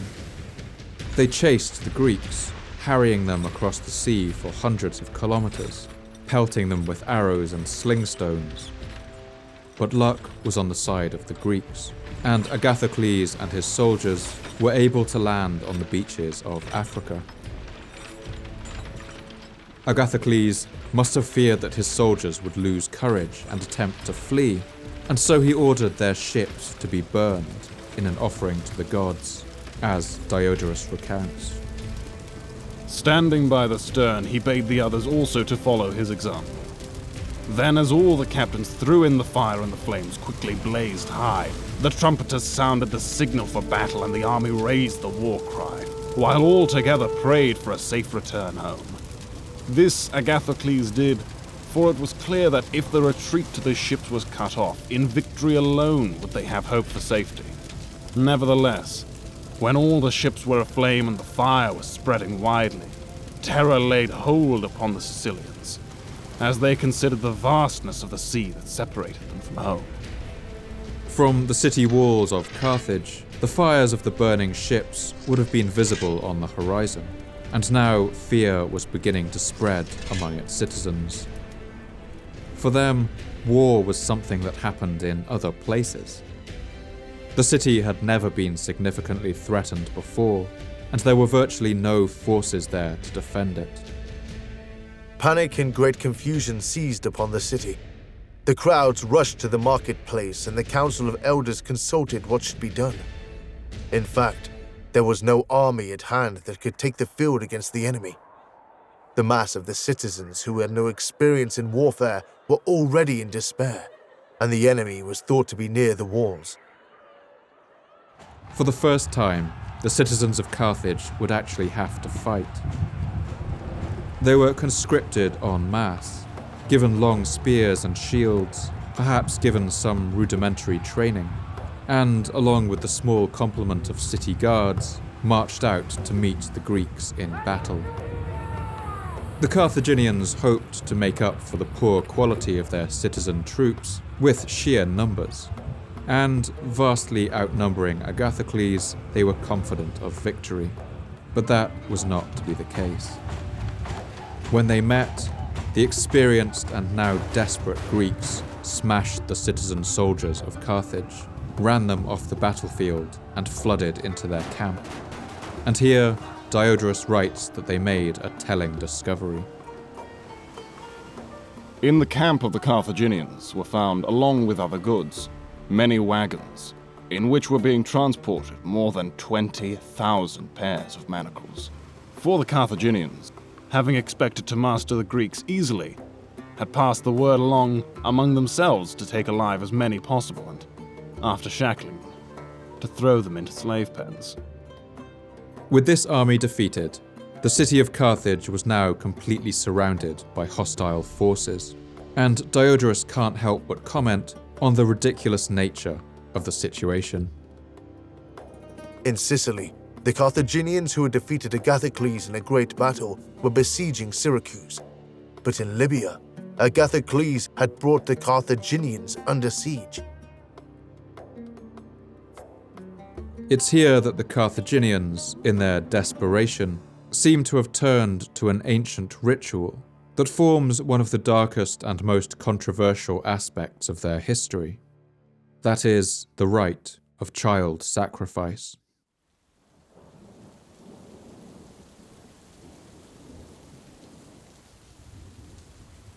Human sacrifice was, at certain times, a feature of various societies in the ancient world. Rituals of this kind have been attested in several indigenous American societies, and in the early histories of Israel and Judah, as well as the cities of Phoenicia, like Tyre and Sidon. The Book of Kings records one king of the Levantine kingdom of Moab sacrificing his firstborn child when a war isn't going his way. In Ireland, Britain, and northern Germany, during the Iron Age, sacrificial victims were ritually strangled and cast into bogs, where the acidic waters mummified them in a state of perfect preservation. This idea of a deadly exchange with the gods seems to be one that recurs in human psychology and has independently arisen in multiple cultures. The idea that if we want to ask the gods for a great favor, we have to give them something truly precious in exchange. And what could be more precious than a human life? With the writing down of the Hebrew Bible and the law codes of Moses, this practice was condemned and outlawed in much of the Levant, and from then on animals were sacrificed in the place of human victims. In Tyre and other Phoenician cities, the practice also seems to have died out in the first millennium. But there is one place it seems to have continued well into the 2nd century BC, and that is Carthage. These were violent times, when human life was cheap. But even so, these rituals were mentioned with some revulsion by several ancient writers, among them the Greek philosopher Plato. With us, for instance, human sacrifice is not legal, but unholy, whereas the Carthaginians perform it as a thing they account holy and legal, and that too when some of them even sacrifice their own sons. At first, these rituals seem to have been an authentic sacrifice, giving up the life of one of your own children in the hope of receiving favor from the gods. But before long, wealthy Carthaginians found a way around this. In fact, they seem to have developed a macabre industry, a trade in other people's children for sacrifice. The writer Plutarch describes this system and gives a sense for the atmosphere of these grisly rituals. Those who had no children would buy little ones from poor people and cut their throats, as if they were so many lambs or young birds. Meanwhile, the mother stood by without a tear or moan. But should she utter a single moan or let fall a single tear, she had to forfeit the money, and her child was sacrificed nevertheless. And the whole area before the statue was filled with a loud noise of flutes and drums, so that the cries of wailing should not reach the ears of the people. For a long time, it was assumed that these stories were exaggerations, pieces of Greek propaganda designed to demonize their enemies in Carthage. But more modern archaeological discoveries have more or less confirmed that child sacrifice did take place, at least at some times and at least by some people in the city. Large collections of buried urns containing the cremated remains of children have been found in large temple sites known as tophets. Some of these temples are exceedingly large, with collections of cremation urns exceeding 2,000 in number. Archaeology has uncovered masks and symbols at these sites, incense burners and other paraphernalia of ritual, suggesting that the ceremonies were highly structured. It is worth being cautious with these findings. At most of the sites, analysis has shown that the vast majority of these children's remains are of stillborn babies, or babies that had died of natural causes. At a time when child mortality has been estimated at around 30 to 40%, the Carthaginians may have considered the tragedy of infant death to be a kind of sacred sign, a human life being taken back by the gods, and the bodies of these children were burned in the tophets as a result. The relative lack of children's remains in the regular graveyards of the city seem to show that these tophets were, at least in part, cremation sites for the remains of children who had died of other causes. But analysis of the ages of other remains at other times don't seem to fit with patterns of child mortality. However the ritual had begun, at least in the later years of the city, it had evolved into something much darker and crueler. The inscriptions at these later sites of sacrifice, left over the cremation urns, don't seem to leave much room for interpretation, as this typical example shows. To Lady Tinnet, face of Baal, and Lord Baal Hamon, the thing that Arish, son of Barashtat, son of Balshalem, maker of Strigils, vowed because the Lord heard his voice. There are countless of these inscriptions, and they all follow this pattern. The child was not offered up front, but was promised in advance if the gods came through on their request.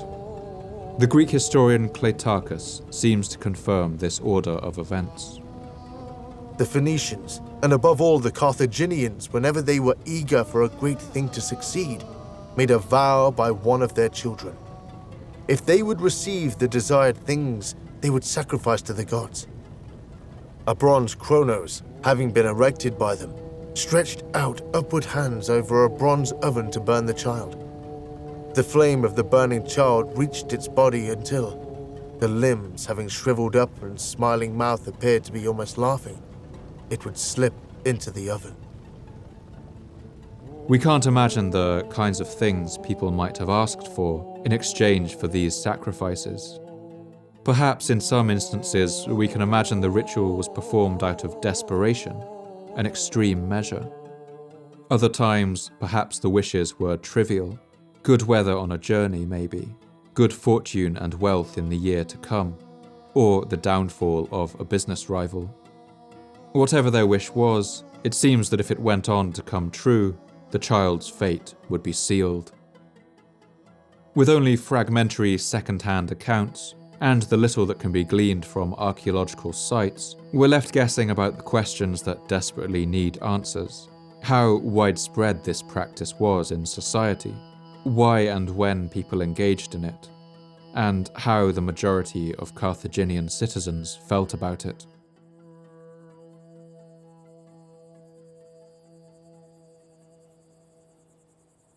With the army of Agathocles drawing near, and their last citizen defenders defeated in the field, the Carthaginians began to believe that their gods must be angry with them. And at least some people in the city believed that it was this practice of sacrificing the children of the poor instead of their own that was to blame, as Diodorus of Sicily recounts. They also alleged that Cronus had turned against them, as in former times they had been accustomed to sacrifice to this god the noblest of their sons, but more recently, secretly buying and nurturing children, they had sent these to the sacrifice. When they had given thought to these things and saw their enemy encamped before their walls, they were filled with superstitious dread, for they believed that they had neglected the honors of the gods that had been established by their fathers. In their zeal to make amends for their omission, they selected 200 of the noblest children and sacrificed them publicly, and others who were under suspicion sacrificed themselves voluntarily, in number not less than 300. In this time of peril, the citizens of Carthage reverted to a kind of suicidal religious fundamentalism. But this would not be the end of the city. Agathocles rampaged around the countryside of Carthage for years, but the city's formidable triple-walled defences would keep him at bay, and soon the Greek king ran out of steam. In his absence, some of his Sicilian vassals were taking the opportunity to declare independence. He hurried back home, leaving his inexperienced son in charge of his army, who was easily outmaneuvered by Carthaginian generals. By the time Agathocles returned to Africa, he saw that the situation had become untenable, and he fled back home to Sicily. But his achievements had been significant. He had left a lasting impression on the people of Carthage, laid waste to their countryside, terrified them so deeply that they had slaughtered their own children, and likely left them on the brink of bankruptcy. A peace treaty in 307 BC essentially returned the situation to exactly how it had been before the war started. The example of Agathocles, of a daring strike at the heart of your enemy, right at the moment they least expect it, was an example that later Carthaginian generals would remember and learn from. But it was also an episode that other powers in the region paid particular attention to. Carthage had once been considered the region's major power, but a small Greek army had come within a hair's breadth of bringing it to its knees. The historian Plutarch puts it bluntly in the mouth of one of his characters. For who could keep his hands off Libya or Carthage when that city got within his reach, a city which Agathocles, slipping stealthily out of Syracuse and crossing the sea with only a few ships, narrowly missed taking? The first who would seek to take advantage of this perceived weakness was a Greek king named Pyrrhus. Pyrrhus was the king of the Greek kingdom of Epirus, around what is today southern Albania. His name meant fiery or red-haired, coming from the same root as the English word pyre. And Plutarch recalls that he seems to have suffered from some kind of developmental disorder that fused together the teeth of his upper jaw, giving him an unsettling look. In the aspect of his countenance, Pyrrhus had more of the terror than of the majesty of kingly power. He had not many teeth, but his upper jaw was one continuous bone, on which the usual intervals between the teeth were indicated by slight depressions. Just like Agathocles, Pyrrhus had an immensely high opinion of himself, and fancied himself as the inheritor of the legacy of Alexander. In his later life, he styled himself as a hero of the Hellenic world, the defender of everything Greek. And right at that moment, the Greeks who needed the most defending were the beleaguered colonies in southern Italy, the region known as Megale Hellas, or Greater Greece. These city-states were suddenly being menaced by a powerful new force in the region, a people from the river plains of central Italy that the Greeks considered to be barbarians, and that had recently emerged as something of a regional superpower. This was the once small and insignificant city-state republic of Rome. Throughout the 4th century BC, this bizarre republic had begun expanding into the hinterlands of its region of Latium, and brought a number of other cities under its control. From there, they had managed to upset the power balance of central Italy, and toppled a number of well-established rivals, absorbing all of Latium and the region of Campania. And wherever they went, the Romans took a remarkably clever and pragmatic approach to absorbing other peoples into their society. While empires like Carthage kept full citizenship only for the people living in their home city, Rome was far more generous with citizenship. Unlike the armies of Carthage, Rome's legions were made up of citizen soldiers, and with every free man now a citizen, they were able to draw on vast reserves of manpower. As Rome grew in size and influence, Carthage took notice.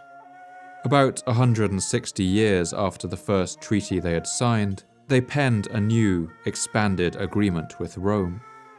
This new treaty added the condition that Rome would not try to found any cities in Carthaginian territory, suggesting that Roman expansion had become at least a small concern for the region's major power. But for the most part, relations between Rome and Carthage were friendly, if suspicious. Carthage welcomed the rise of Rome as a potential ally against their mutual enemies, the Greeks. And one district of the city of Rome was known as the Vicus Africus, or African Quarter, suggesting that a population of Carthaginian merchants already lived and traded in the city.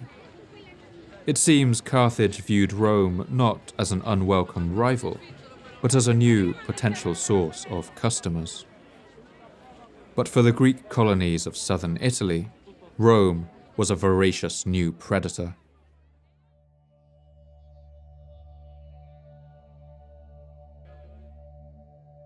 As Roman power expanded, the Greeks found themselves surrounded, and many of them began sending out letters of distress to the fiery Greek king Pyrrhus.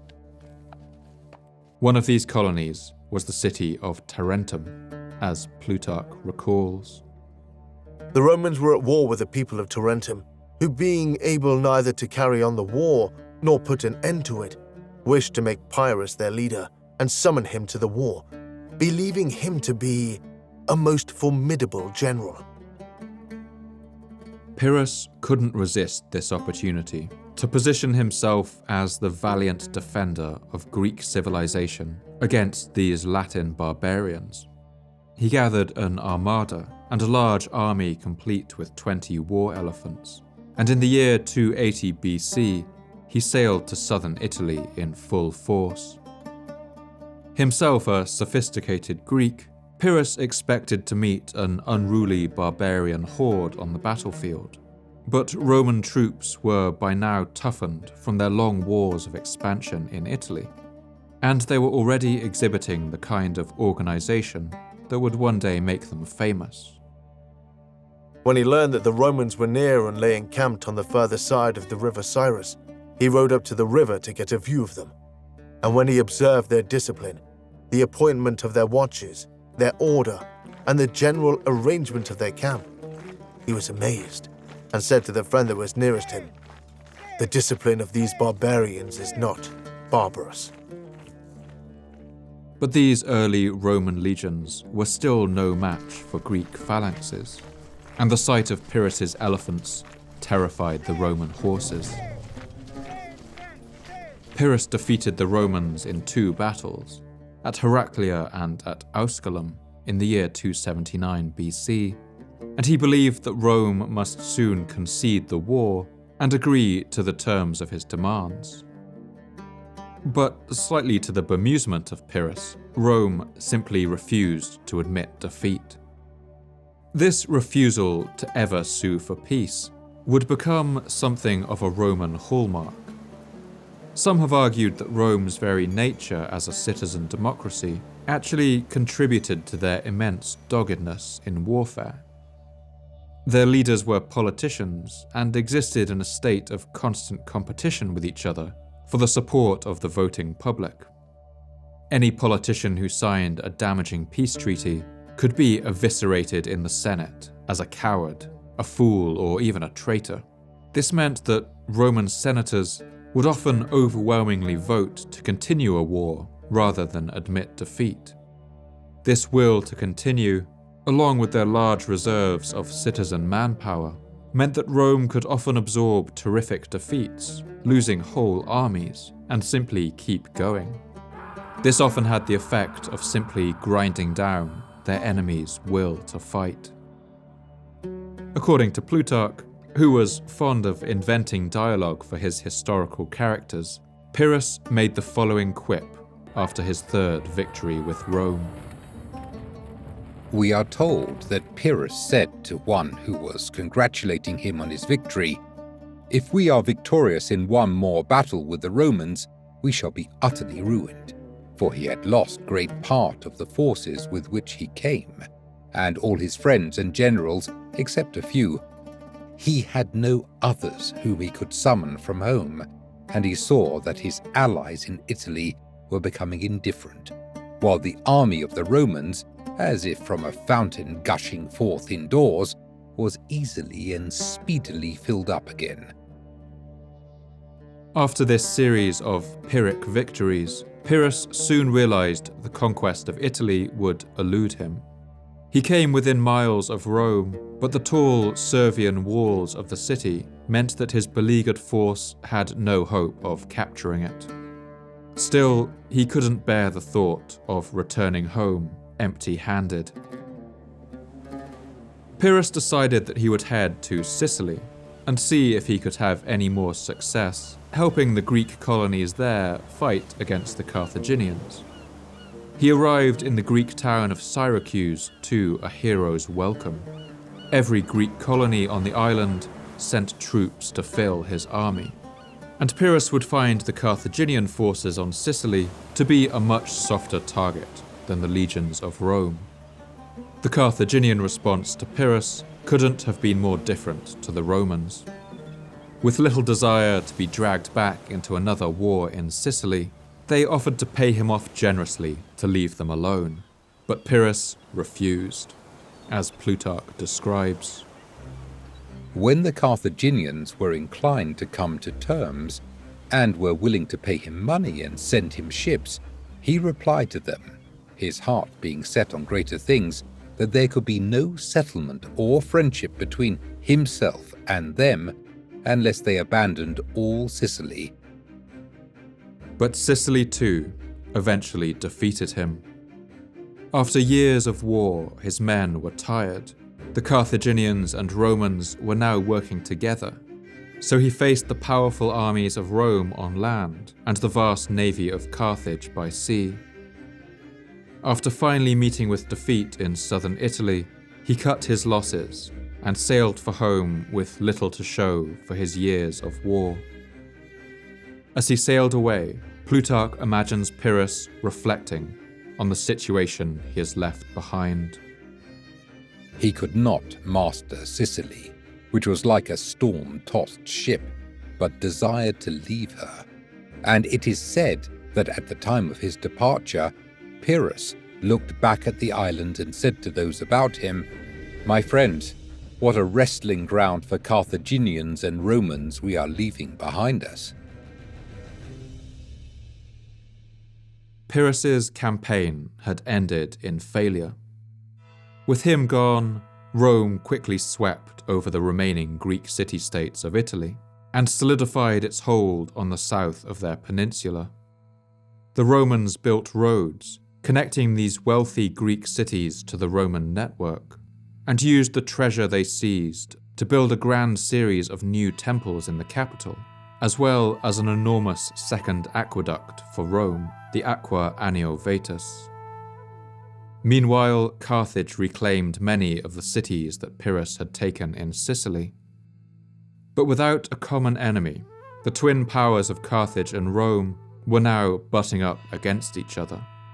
By the year 270 BC, Rome had captured the city of Rhegium, right across the Straits of Messina. They could now look over the water and gaze directly at the coast of Sicily. The wrestling ground that Pyrrhus had left behind in Sicily would set the stage for the next dramatic period of Mediterranean history. It was a stage that would see a conflict unfold that would dwarf the Sicilian Wars for intensity and scale, that would last for 100 years, that would bring both powers to the brink of bankruptcy and cost more than 1 million lives. This was the beginning of the Punic Wars.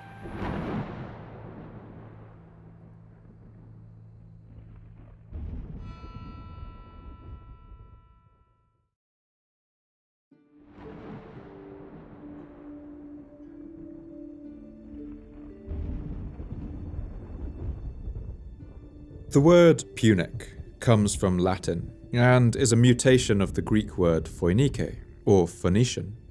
And at this time, the Romans had come to use it to describe the Phoenician superpower of Carthage that sat facing them only 3 days' voyage away on the other side of the sea. The historian Cassius Dio summarizes the situation as both the powers of Rome and Carthage slid towards war. The Carthaginians, who had long been powerful, and the Romans, who were now growing more rapidly stronger, kept viewing each other with jealousy. They were led into war partly by the desire of continually acquiring more, and partly also by fear. It was a chance incident that broke their truce and plunged them into war. The main source for almost every aspect of the First Punic War is the historian Polybius, a Greek who was sent to Rome in 167 BC as a hostage. Polybius was writing about the events of the First Punic War a century after they took place, but he was meticulous in his research and travelled widely, gathering as much first-hand knowledge and archival material as he could.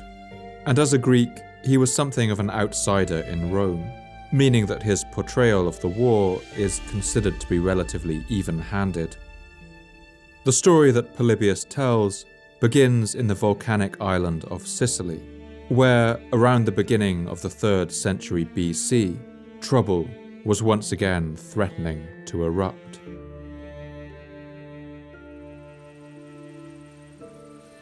At this time, Sicily had something of the Wild West about it. Large parts of it were lawless and fell between the influences of Carthage and the Greeks. Both sides often used mercenaries to fight for them, but when a particular war was finished, it wasn't always so easy to get rid of these bands of rough and violent men. One such band were a group of mostly southern Italians who called themselves the Mamertines, or the Sons of Mars, the Roman god of war. In the past, they had been hired by Agathocles to fight Carthage in Sicily. But when the tyrant of Syracuse had died, they found themselves out of work. The Mamertines wandered the island for some time, likely engaging in theft and petty banditry to survive, until they reached the walled Greek town of Messina. Messina was a small settlement on the northeastern tip of Sicily, with the shadow of Mount Etna looming over the horizon. And its location was of great strategic importance. That's because Messina was one side of the narrowest crossing point between Sicily and Italy. Standing on the shore there, you can see the Italian mainland just over the water, and a ship could make the crossing in under 30 minutes. Anyone who controlled Messina would also control this crossing, and this meant that both Carthage and Rome were anxious about the city's future. When the band of Mamertines arrived in Messina, they must have made quite a sorry sight, and the people of the city originally took pity on them. They took them in and even gave them shelter in their own homes. But soon these hired swords became restless and jealous of the people's comfortable lives. In fact, they began to plot to seize the city for themselves. Polybius recounts what happened next. Certain Campanians serving under Agathocles had long cast covetous eyes on the beauty and prosperity of Messina, and they availed themselves of the first opportunity to capture it by treachery. After being admitted as friends and occupying the city, they first expelled or massacred the citizens, and then took possession of the wives and families of the dispossessed victims. They next divided among themselves the land and all other property. For the next 20 years or so, the Mamertines would run Messina as a kind of pirate fortress. They would use it as a base to conduct raids on nearby towns and villages, and to rob ships that sailed through the narrow straits. But soon, the last remaining Greek king in Sicily, a king of Syracuse named Hiero, had had enough. In the year 265 BC, he moved to attack the city of Messina to stamp out these troublesome pirates. Fearing execution for their crimes, the Mamertines played the only card left to them, trading on the strategic importance of the city.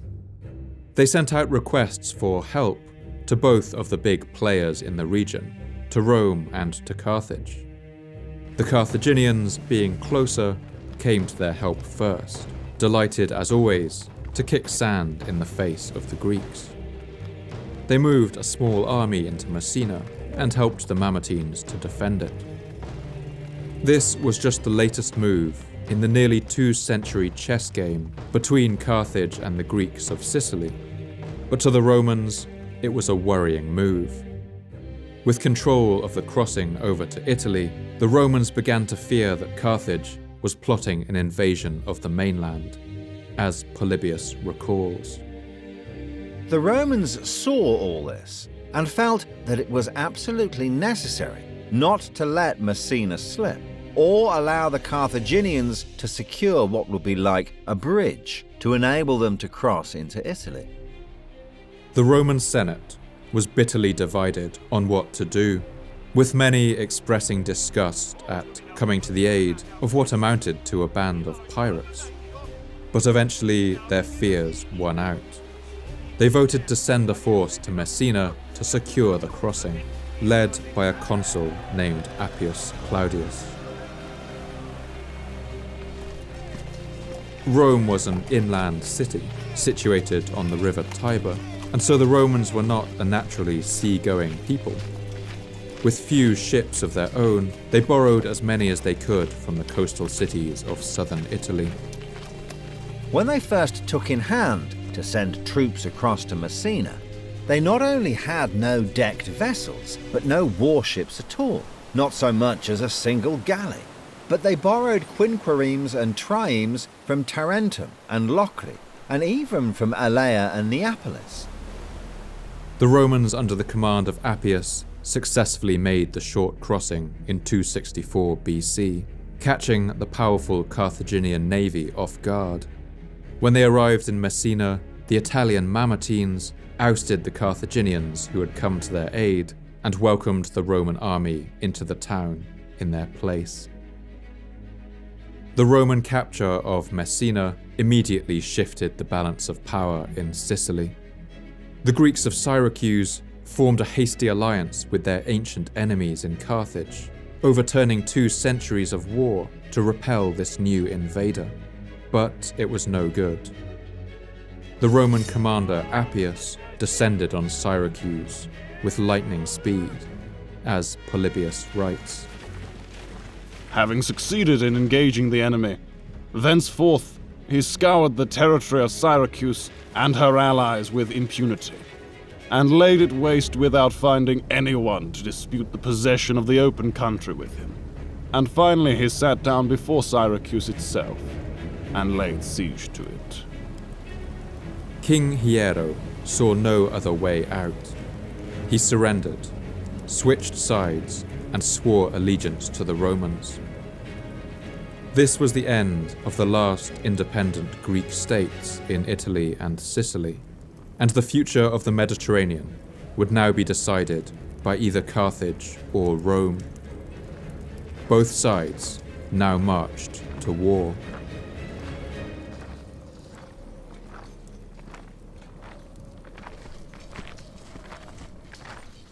In this first Punic War, the Carthaginians were clearly concerned. They drew up a large army of Celts, Iberians, and other peoples, and dispatched it to Sicily. But they were also confident in their overall strategy, which had served them well in previous Sicilian wars. While the warships of Carthage commanded the waves, their trading empire would continue to fill their treasury with gold, and that meant there would always be soldiers ready to fight for them. And at first, it seemed the Romans had no hope of changing this situation.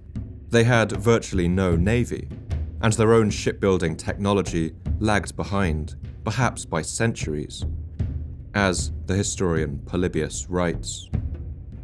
Yet, so long as the Carthaginians were in undisturbed command of the sea, the balance of success could not incline decisively in their favour. So they took upon themselves, there and then, to meet the Carthaginians at sea, on which they had for generations held undisputed supremacy. The Carthaginian navy benefited from 1,000 years of Phoenician shipbuilding and sailing tradition, but their centuries of relatively unchallenged dominance of the sea had also made them somewhat complacent. Their method of fighting on the water was based mostly on the use of heavy bronze rams fixed to the front of their ships. The Phoenician sailors relied on outmaneuvering their enemies on the waves with their superior sailing, drawing close with their oars and crashing into the sides of enemy ships with these rams, striking them in the hulls below the waterline.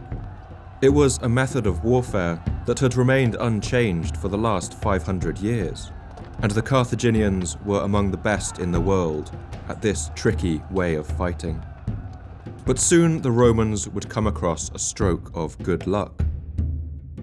After one skirmish on the sea, a Carthaginian galley had run aground on the shores of Italy. It was a once-in-a-lifetime opportunity to learn what made the Carthaginian navy so effective. The Romans rushed to secure the vessel, to haul it away, and study its secrets, as Polybius records. The Carthaginians, having put to sea in the strait to attack, a decked vessel of theirs charged so furiously that it ran aground, and, falling into the hands of the Romans, served them as a model on which they constructed their whole fleet. And if this had not happened, it is clear that they would have been completely hindered from carrying out their design. What the Romans found on this vessel would have intrigued and excited them. At that time, the Carthaginians were legendary, not just for their sailing and the size of their fleet, but also how quickly they could build ships. The writer Pliny the Elder recounts what was possible in those days. Piso relates that 220 ships were wholly constructed in 45 days.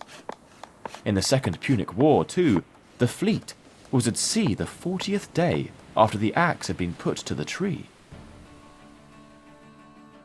This was long considered to be an exaggeration by ancient writers, but the discovery of the Phoenician shipwreck, known as the Marsala ship, has thrown light on how this kind of mass manufacture could actually have been possible. When the wreck was discovered, archaeologists found that the ship had each section of its hull marked with certain Phoenician letters. It's thought that these sections would have been built separately, mass-produced in separate factories, and then brought together in their final location, with a level of coordination that would not be seen again before the Industrial Revolution. These ships were a kind of ancient flat-pack furniture. Armed with this new knowledge, the Romans began the process of copying the Carthaginian ship exactly, but they didn't do very well.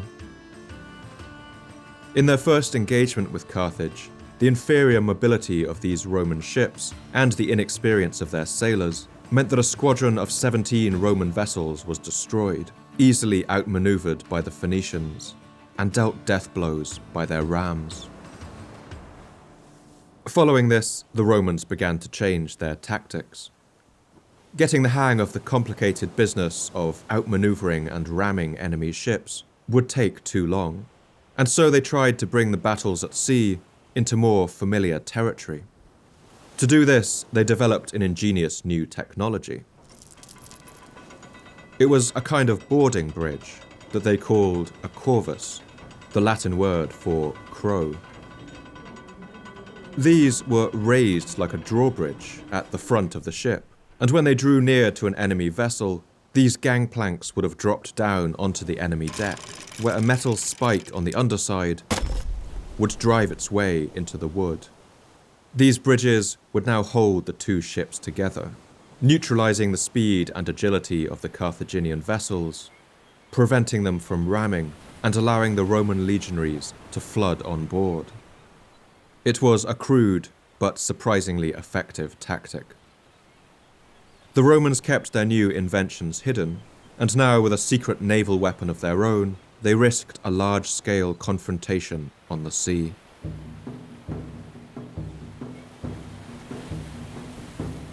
The Carthaginian fleet was busy plundering at a place called Mylae, on the coast of northern Sicily, when they saw the Roman sails on the horizon.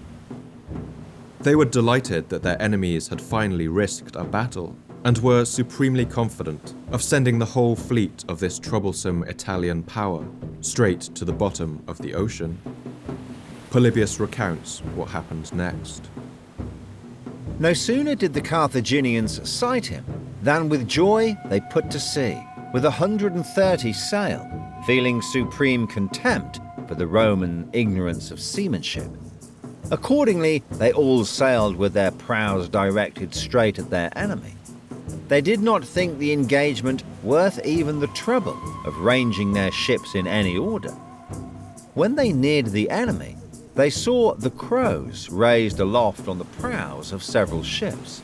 The Carthaginians were for a time in a state of perplexity, for they were quite strangers to such contrivances as these engines. Feeling, however, a complete contempt for their opponent, they charged without flinching. But as soon as they came to close quarters, their ships were invariably tightly grappled by these machines. The enemy boarded by means of the crows and engaged them on their decks. And in the end, some of the Carthaginians were cut down, while others surrendered in bewildered terror at the battle in which they found themselves engaged, which eventually became exactly like a land fight. Eventually the Carthaginians turned and fled, bewildered at the novelty of the occurrence, and with a loss of 50 ships. For Carthage, this was an utter disaster. Flying high from their successes, the Romans soon organized invasions of the islands of Sardinia and Corsica, Carthaginian possessions for centuries that had never been seriously threatened. They even organized an invasion of North Africa itself, hoping to follow in the footsteps of Agathocles and march on the capital of Carthage. For the Carthaginians, things were starting to get out of hand. As the Roman invasion force descended upon the coast, Carthage sent out the entirety of its fleet to meet them on the open sea. Polybius recounts that as they sighted the Roman sails on the horizon, the commanders of Carthage spoke to their sailors and soldiers, and vocalized a fear that must have been on the lips of every man and woman in the Phoenician territories, that this war was now in danger of coming home. Meanwhile, the Carthaginian commanders had briefly addressed their men. They pointed out to them that victory in this battle would ensure that the war in the future was confined to the question of the possession of Sicily, while if they were beaten, they would have hereafter to fight for their native land, and for all that they held dear. Polybius records that more than 600 ships came together in the battle that ensued. By the time he was writing his history of the Punic Wars, more than 100 years later, the size of warships had dramatically increased, and so he likely wildly overestimates the number of men involved, putting it at well over 300,000. Nevertheless, the battle was enormous, and probably involved at least 120,000 sailors, soldiers, rowers, and marines. The vast battlefield would have devolved into a chaos of clashing oars and rams, shouting men and the thud of the Corvus bridges crushing down onto the decks, the clashing of shields and swords, the crashing of waves, and the shrieking of gulls overhead. By the end of the day, the result of the battle was a decisive defeat for the Carthaginians. With the fleet of Carthage scattered, the Romans successfully made the crossing into Africa and landed on the peninsula of Cape Bon, on the other side of the bay from the city. The citizens of Carthage would now have been able to see the campfires of the Roman army in the distance at night. Some of the city's oldest residents would still have remembered when the army of Agathocles had menaced the city only half a century before, when they had watched those ships burning on the shoreline. The Carthaginians had had enough. They asked the Romans for a peace treaty to sign, but the Roman demands were so punishing that the Carthaginians, even in their desperate state, could not accept it, and so the war dragged on. But the Romans, like Agathocles, found themselves unable to take the city of Carthage. The Roman expeditionary force sent to capture the city was beaten disastrously by a smaller Carthaginian army at the Battle of Tunis, and the Roman consul leading it was captured and killed. In this way, the fortunes of each side ticked back and forth like a pendulum.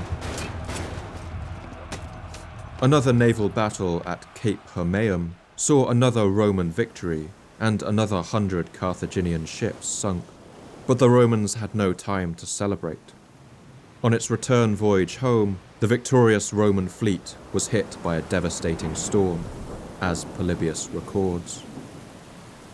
The disaster was indeed extreme, for out of their 364 vessels, 80 only remained. The rest were either swamped or driven by the surf upon the rocks and headlands, where they went to pieces and filled all the seaboard with corpses and wreckage. No greater catastrophe is to be found in all history as befalling a fleet at one time. 284 ships were lost, with an estimated 60,000 sailors sinking to the bottom of the sea. It was among the worst naval disasters in history. Some historians have speculated that the Romans' secret weapon, the Corvus boarding bridges, may have actually made their ships top-heavy and prone to capsizing in stormy conditions. After this disaster, there are no mentions of the Corvus ever being used again on Roman ships. The war would drag on for another 14 years, with most of the fighting taking place in Sicily and the surrounding seas. But by the year 241 BC, Carthage was spent. The Carthaginian Senate ordered their general in Sicily to sign whatever peace treaty the Romans demanded, no matter how punishing. This general was a man named Hamilcar Barca. He was proud, a competent general, and he had been winning some of his battles in Sicily. He believed that signing such a punishing treaty was madness, and so he refused the order to negotiate. In his place, the Senate sent a more junior commander to capitulate to Rome.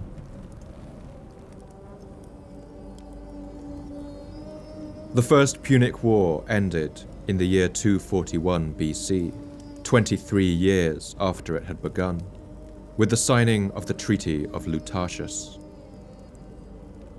It was one of the longest continuous wars to ever take place in the ancient world. It had exhausted both Rome and Carthage, and driven them both to the brink of bankruptcy. But Rome, as the victor, had at least gained something from all the years of carnage.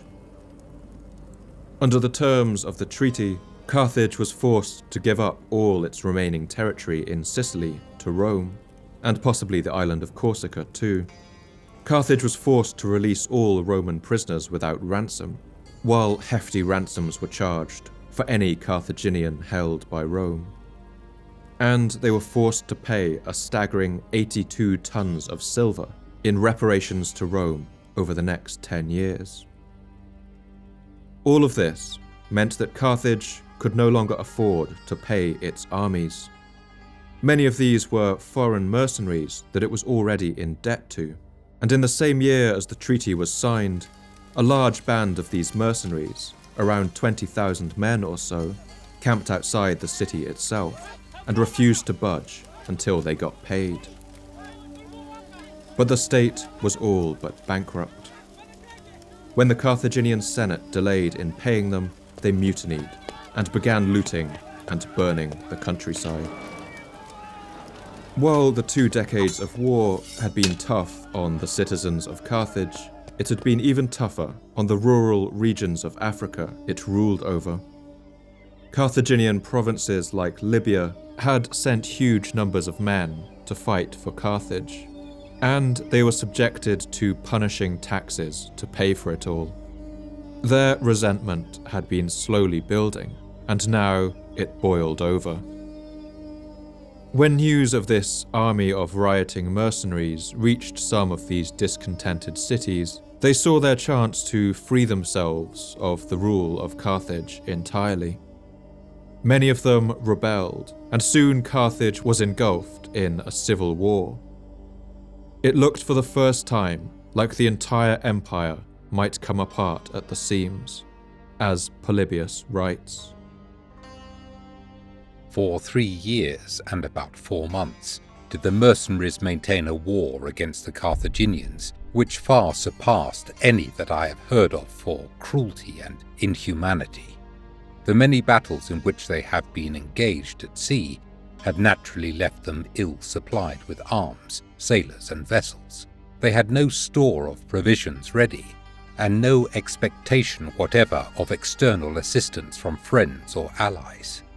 They were indeed now thoroughly taught the difference between a foreign war carried on beyond the seas and a domestic insurrection.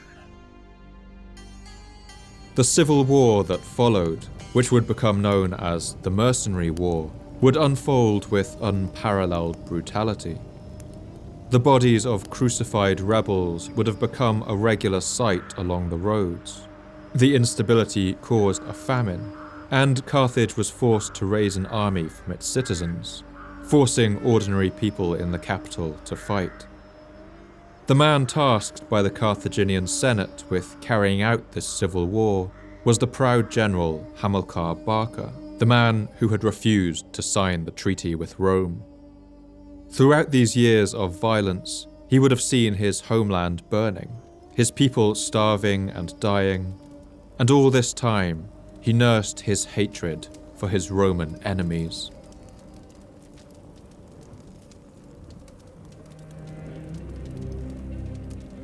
At enormous cost, Hamilcar Barca would eventually crush the rebels, and he sometimes did this quite literally. Many insurgents captured in the later years of the war were executed beneath the feet of Carthage's elephants, the ultimate living symbol of the empire's power. After 4 years of civil war, some measure of order returned to the scorched countryside. The Empire of Carthage had survived, but they were now in an even worse state than before. Meanwhile, the Romans had spent 4 years recovering and drawing wealth from their new lands in Sicily and Corsica. At Carthage's time of weakness, Rome moved to capture the island of Sardinia too, which had escaped its grasp during the war and was now rebelling against Carthage's weakened rule. The Carthaginians could do nothing to stop them, as Polybius recalls. When the Carthaginians expressed indignation at this, on the ground that the lordship over Sardinia more properly belonged to them, the Romans voted to declare war against them. The Carthaginians, however, having just had an almost miraculous escape from annihilation in the recent civil war, yielded to the necessities of the hour, and not only abandoned Sardinia, but they paid the Romans 1,200 talents into the bargain that they might not be obliged to undertake the war for the present. The new balance of power in the Mediterranean was clear. Carthage was now a hollowed-out husk.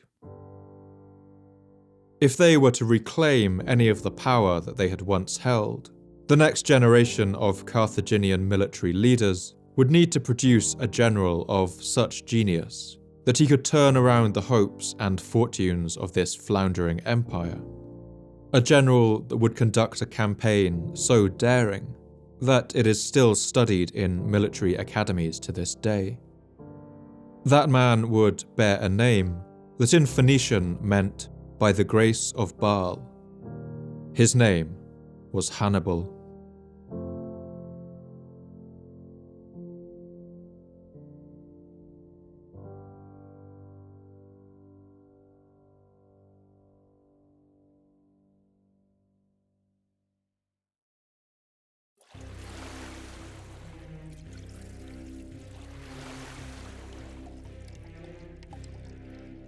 Hannibal was the son of the general Hamilcar Barca. When the First Punic War ended, he was a boy of only 6 years old, and he would have watched with the formative mind of a child as the world he knew was torn apart by violence, and his father struggled to end the rebellions. When Rome had snatched away the island of Sardinia, Carthage lost the last of its profitable central Mediterranean islands, and with the empire so weakened, its economy was in freefall. If it was to right itself, Carthage would need to find vast resources of minerals, metals, and people.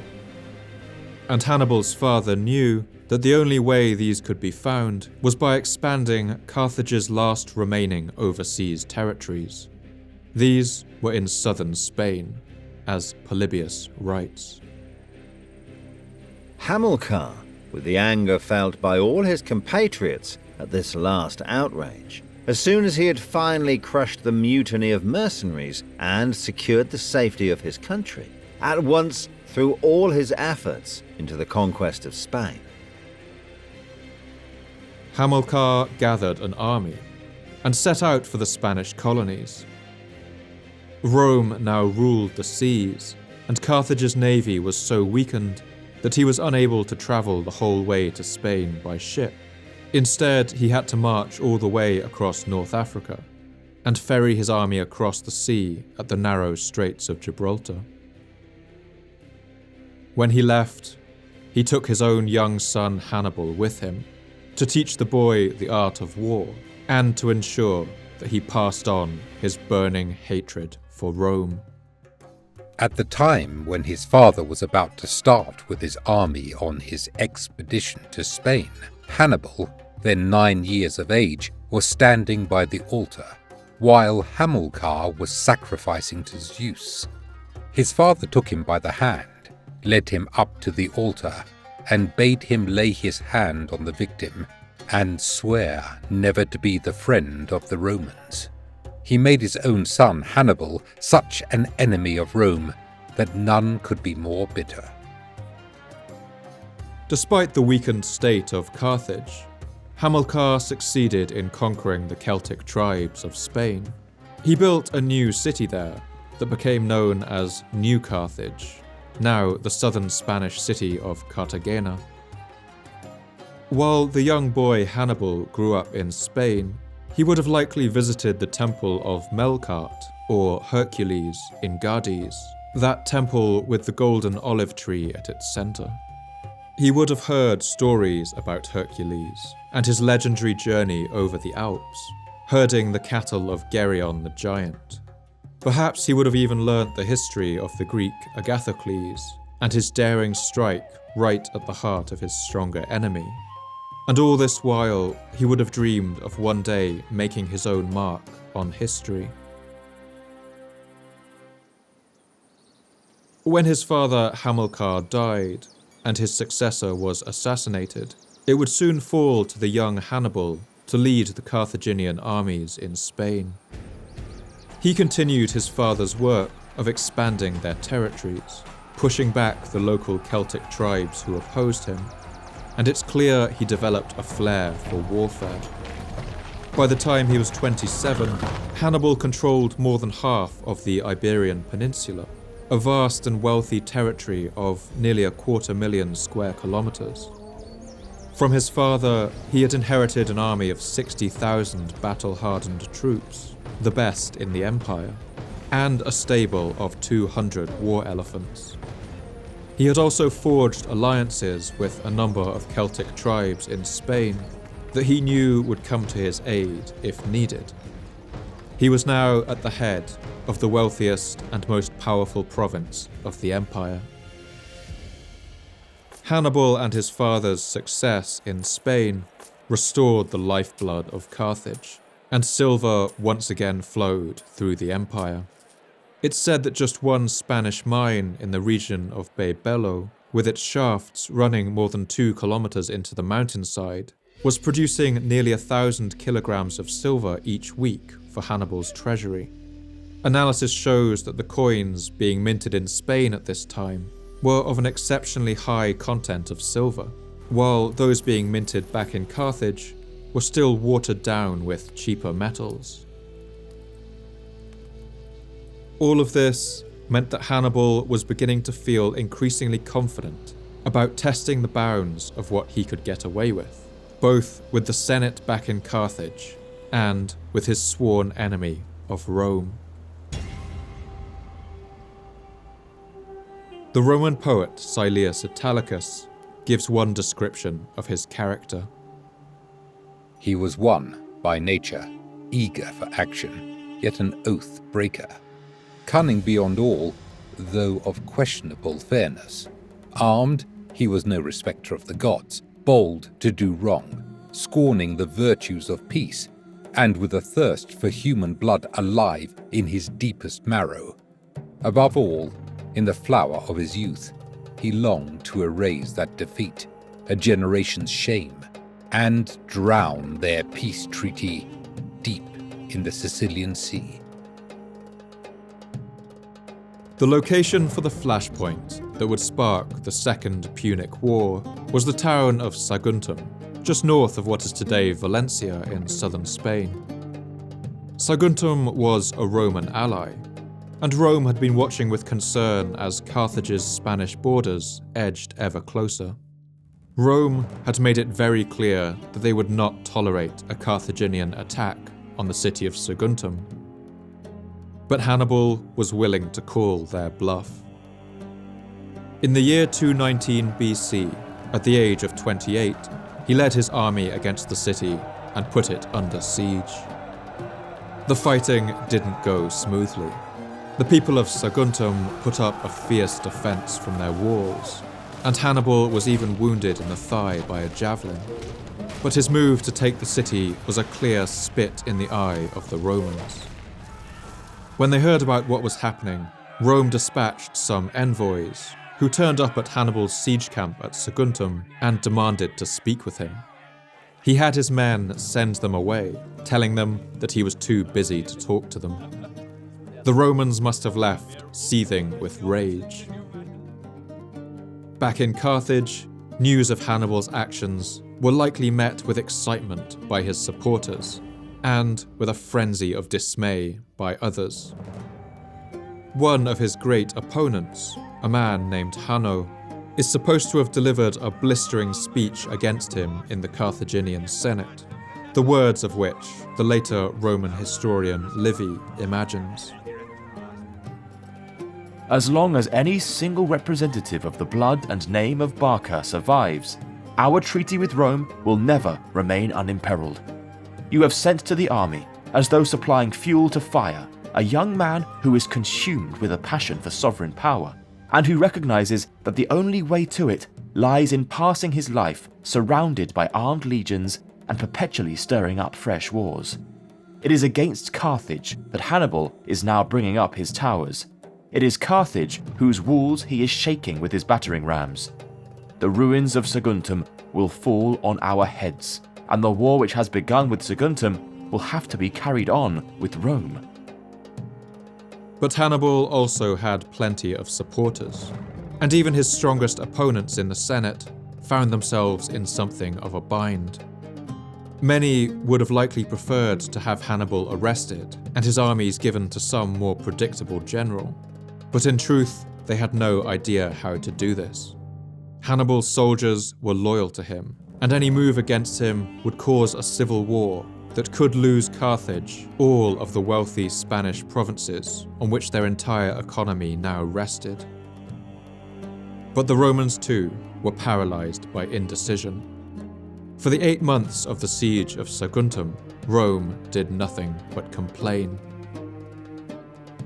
When Hannibal finally took the city, the Romans sent a delegation of ambassadors to Africa to demand an explanation.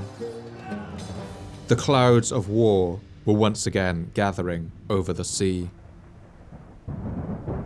When these men arrived, they spoke before the Carthaginian Senate and demanded to know whether Hannibal's capture of Saguntum was the official policy of Carthage or just the work of one rogue general. If he had acted alone, they demanded that Hannibal be arrested and handed over for punishment. If Carthage failed to do that, Rome would declare war. The historian Appian described this moment as the Carthaginian Senate made its choice.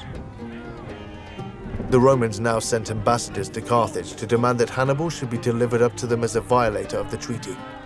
If they would not give him up, war was to be declared forthwith. The chief of the embassy pointed to the fold of his toga and smiling said, "Here, Carthaginians, I bring you peace or war. You may take whichever you choose." The latter replied, "You may give us whichever you like." When the Romans offered war, they all cried out, "We accept it." The poet Silius Italicus, writing some centuries after the conflict, gives an even more florid rendition. He gestured to them that he carried war and peace in his hands, demanding they choose, and when the senators refused to accept either, He replied, shaking his robes as if pouring out battle and ruin from his arms, "Take war, unhappy Libya, with an outcome like the first." The Roman historian Livy describes the conflict that ensued in the following terms. The most memorable of all wars ever waged. The war, that is, which, under the leadership of Hannibal, the Carthaginians waged with the Roman people. For neither have states or nations met in arms possessed of ampler resources, nor was their own might and power ever so great. Growing up among the fires of civil war, Hannibal had learned never to let your homeland become a battlefield. He knew that if he waited in Spain, his lands would soon become host to a Roman invasion force. His fields would burn, his silver mines would dry up, and his people would suffer. And so he decided to take his war to Rome. He withdrew to his capital of New Carthage for the winter to prepare and plan. And here Livy describes him giving the following speech to his soldiers. You are on the eve of an expedition that will carry you far afield, and it is uncertain when you will see again your homes. With the first signs of spring, with heaven's good help, we may begin a war that shall bring us vast renown and treasure. The journey from New Carthage to Italy was one of about 1,500 kilometers, so Hannibal knew that a long and dangerous march awaited him once the spring arrived. And at the end of this journey, a monumental problem loomed ahead of him. That's because the geography of the Italian peninsula made it something of a natural fortress. Beginning in the Cretaceous period around 100 million years ago, the steady northward movement of the African continental plate, crushing beneath the Eurasian plate in the region of Sicily, had caused the Earth's crust to bend and pleat, driving up a dramatic series of mountains that form a sheer wall between the Italian peninsula and Celtic Western Europe, which the Romans called Gaul. These mountains, known as the Alps, can tower up to 5 kilometers from sea level, with permanent snow-capped peaks, choked with icy glaciers, and with only a few narrow crossing points. The Roman writer Ammianus Marcellinus describes the appearance of the Alps at this time. This country of Gaul, because of its lofty chains of mountains always covered with formidable snows, was formerly all but unknown to the inhabitants of the rest of the globe, except where it borders on the coast, and mountain bulwarks enclose it on every side, surrounding it naturally, as if by the art of man. The most commonly used roads were the ones that went around this natural wall, the narrow corridor that follows the coastline, past what is now the French port town of Nice. But as the only way into and out of Italy, these roads were heavily defended and lined with forts stacked with Roman legionaries. Here, the Romans could have staged a fearsome defense. Faced with this problem, Hannibal would need a daring solution. And it's here that those stories may have come back to him, stories he must have heard as a child, of the great hero Hercules leading his herd of cattle directly over the Alps. The Romans believed that it was impossible to cross the Alps with an army, weighed down with supplies, with horses, oxen, and with a herd of 37 elephants. It would be madness to even attempt it, and for that reason, it was the last thing they would ever have expected.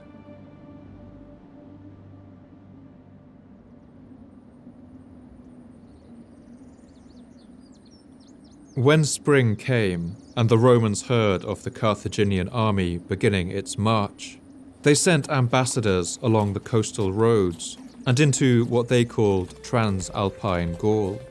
There were Celtic tribes of Gauls living on both the Italian and the northern side of the Alps, and so the Romans used the Latin word cis, meaning on this side, and trans, meaning on the other side, to differentiate between them. The Roman ambassadors approached the leaders of these Transalpine Gauls and informed them of the Carthaginian army then making its way towards them. They asked these Gauls to bar the way to Hannibal and his troops, but they didn't get the reception they'd hoped for, as Livy describes. When the envoys, boasting of the renown and valour of the Roman people and the extent of their dominion, requested the Gauls to deny the Phoenician a passage through their lands and cities if he should attempt to carry the war into Italy, it is said that they burst out into such peals of laughter that the magistrates and elders could scarce reduce the younger men to order.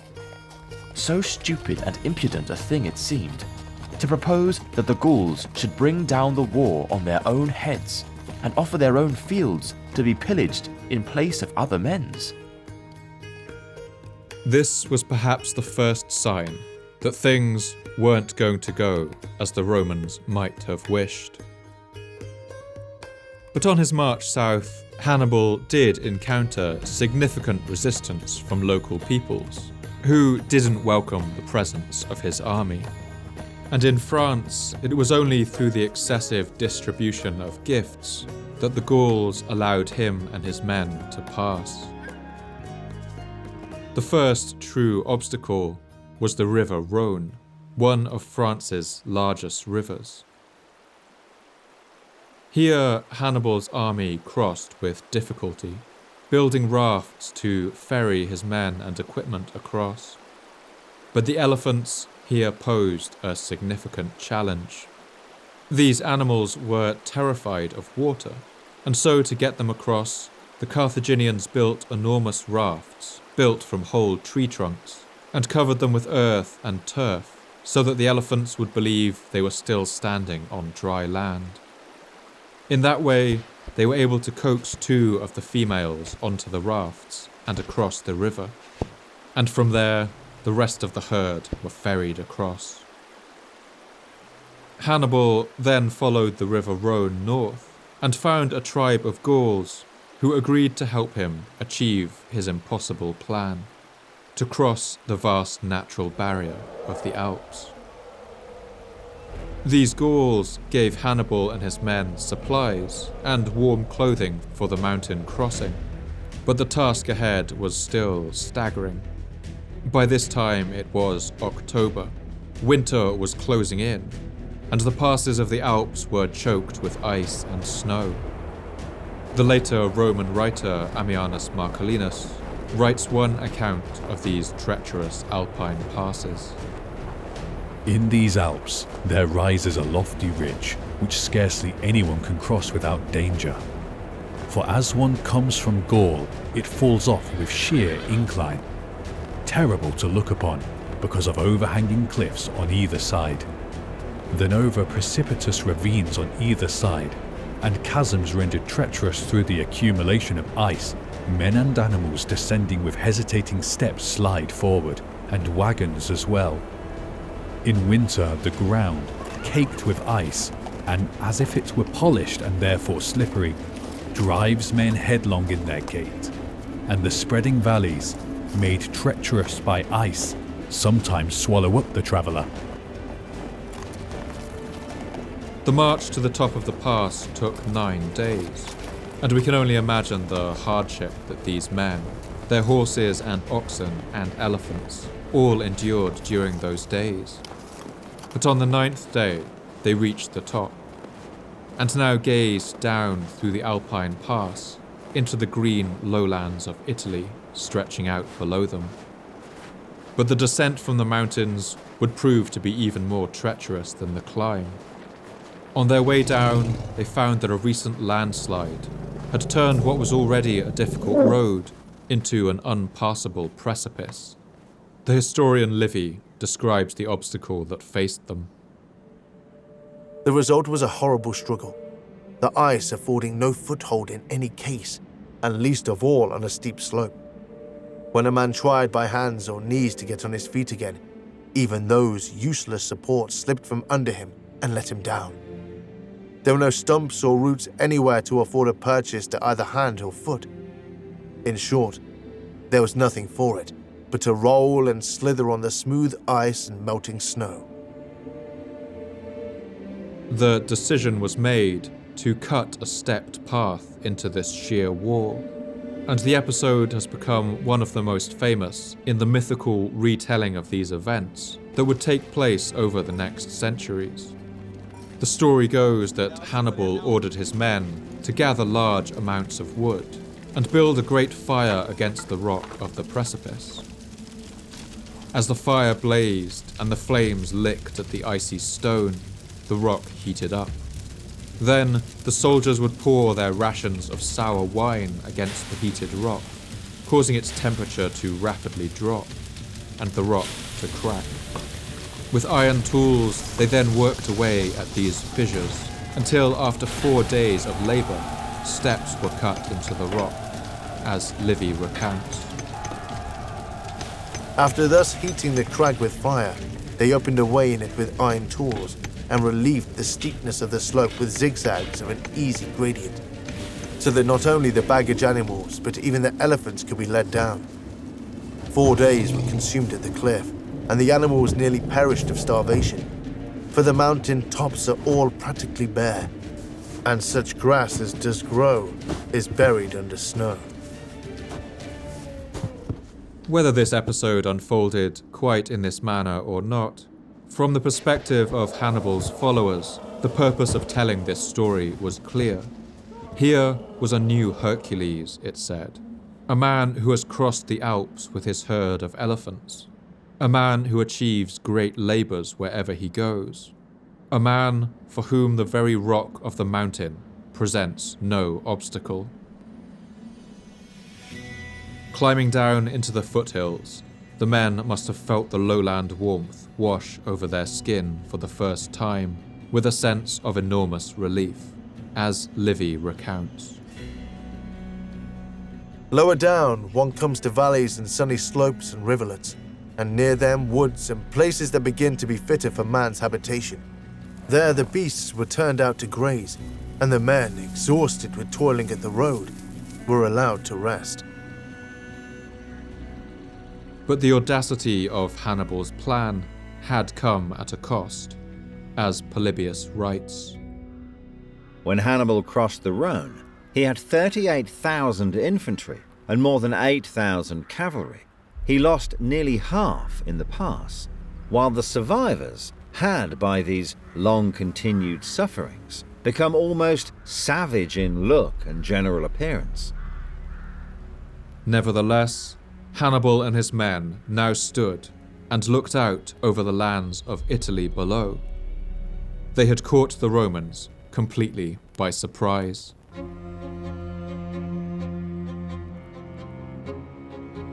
At the outbreak of war with Carthage, Rome knew that Hannibal's army was on the move. They sent out messengers to find out any word about the location of his forces, but recently they had been coming back empty-handed.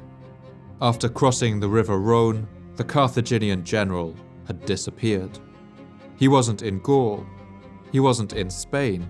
For the Romans, the situation must have been puzzling and a little concerning. When news came to them of what Hannibal had done, the first note of panic began to set in. Polybius recounts the reaction of one Roman general. Publius had not expected that Hannibal would even attempt the passage of the Alps, or if he did attempt it, that he could escape utter destruction.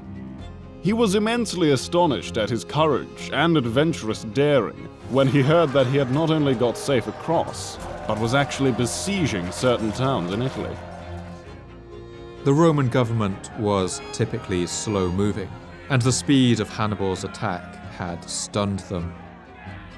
Scarcely had the last rumour about the taking of Saguntum by the Carthaginians ceased to attract attention, then news came that Hannibal had arrived in Italy with his army. What made matters worse was that Hannibal was now recruiting allies from the Cisalpine Gauls in the foothills of the Alps. Celtic tribes on the Italian side of the mountains who had fought with the Romans before. The Roman Senate went into a panic. They brought up reinforcements from Sicily, from an army that at that moment had been preparing to invade Africa. The general Sempronius Longus led this army of more than 40,000 to intercept Hannibal's forces in northern Italy. They met at the Battle of Trebia in December of the year 218 BC, and here Hannibal's powerful and determined forces utterly smashed the Roman army, killing at least 20,000 soldiers. When news of this defeat reached Rome, the mood in the Senate must have been bleak. Hannibal marched south and crossed the Apennine Mountains that run down the center of Italy, and crushed another Roman army on the shore of Lake Trasimene, killing another 15,000 Romans and capturing 10,000 prisoners. From there, his march seemed to be unstoppable. Hannibal would rampage across Italy for a total of 15 years. Chastened by their defeats, the Romans now avoided any battles with him, trying instead to suffocate his army and cut off his supplies. They even resorted to a scorched earth campaign, in which they burned their own countryside in a desperate attempt to starve Hannibal's troops. Hannibal's strategy was to march south, hoping that the conquered Greek cities of southern Italy would greet him as a liberator and throw off the rule of their Roman masters. But the journey was hard. On his way, all but the largest of his elephants would die as a result of the harsh Italian winter. And while riding through the marshes of central Italy, Hannibal himself caught an infection that caused the loss of one of his eyes. When he reached southern Italy, he seized a vast supply depot at the town of Cannae, and the Roman Senate realized that their strategy of suffocating him wouldn't work. They ordered a vast army to be drawn up, 86,000 soldiers, the largest that had ever been raised in Roman history. And with this force, they sent the best and brightest of Roman society to march south to meet Hannibal at Cannae. Hannibal, now frustrated with these months without a battle, was all too eager to accept. Once again, the Roman army was utterly smashed, and the defeat was so total that even high members of Roman society were slaughtered on the battlefield. Livy describes the aftermath. It is said that 45,500 foot and 2,700 horse were slain, in an almost equal proportion of citizens and allies. In the number were the quaestors of both consuls, and 29 military tribunes, some of consular rank, some of praetorian, and besides these 80 senators or men who had held offices, which would have given them the right to be elected to the Senate, but had volunteered to serve as soldiers in the legions. The prisoners taken in this battle are said to have numbered 3,000 foot soldiers and 1,500 horsemen. When news of this staggering defeat reached Rome, the city went into a panic. The people of Rome began seeing evil omens and portents everywhere. One senator was dispatched to Greece to consult the oracle at Delphi. And, as the Carthaginians had once done under threat by Agathocles, the Romans resorted to rituals of human sacrifice to appease their angry gods, as Livy describes. By the direction of the books of fate, some unusual sacrifices were offered. Amongst others, a Gaulish man and woman and a Greek man and woman were buried alive in the cattle market, in a place walled in with stone, which even before this time had been defiled with human victims. A sacrifice wholly alien to the Roman spirit. To raise a new army, the Romans reduced the age of boys that were allowed to serve in the military to 17, and began enlisting criminals, those with crushing debts, and even slaves. But their situation looked bleak. After the Battle of Cannae, many of the old Greek cities of southern Italy began to join Hannibal and rebel against Rome. Sicily looked like it could break free too, and for the next 11 years, war would rage all over southern Italy. In the year 211 BC, Hannibal even marched against Rome itself, causing great panic in the city. But like the Greek king Pyrrhus before him, Hannibal saw no hope of breaching the city's imposing Servian walls. The Carthaginian Senate made several attempts to open up a new front in this war and capitalize on Hannibal's stunning success. They sent armies into northern Italy and Sicily, hoping to regain some of their former territories, but none of their other generals had the same ability, and these attempts all ended in defeat. Rome now realized that trying to stop Hannibal was useless, and the only way they could turn the tide of this war was to attack Carthage in return. They sent one army into Spain, led by a general named Publius Cornelius Scipio, who had been among the few survivors of the Battle of Cannae, and he was remarkably successful. In the year 209 BC, in a devastating blow, Scipio managed to capture the Spanish capital of New Carthage. 3 years later, he defeated the last remaining Carthaginian army in Spain, essentially seizing the entire province and its abundant silver mines for Rome. Despite everything Hannibal had achieved, the war was starting to turn in Rome's favor. 4 years later, in 205 BC, with Hannibal still rampaging in Italy, the Romans gave Scipio command of the armies of Sicily and ordered him to set sail for Africa, to bring this war to the gates of Carthage itself. After a year of preparation, Scipio set sail in 204 BC.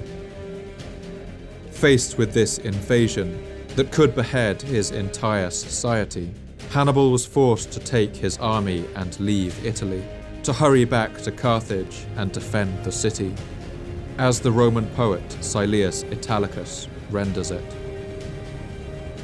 Carthage, with all her limbs severed, now dependent on a single man.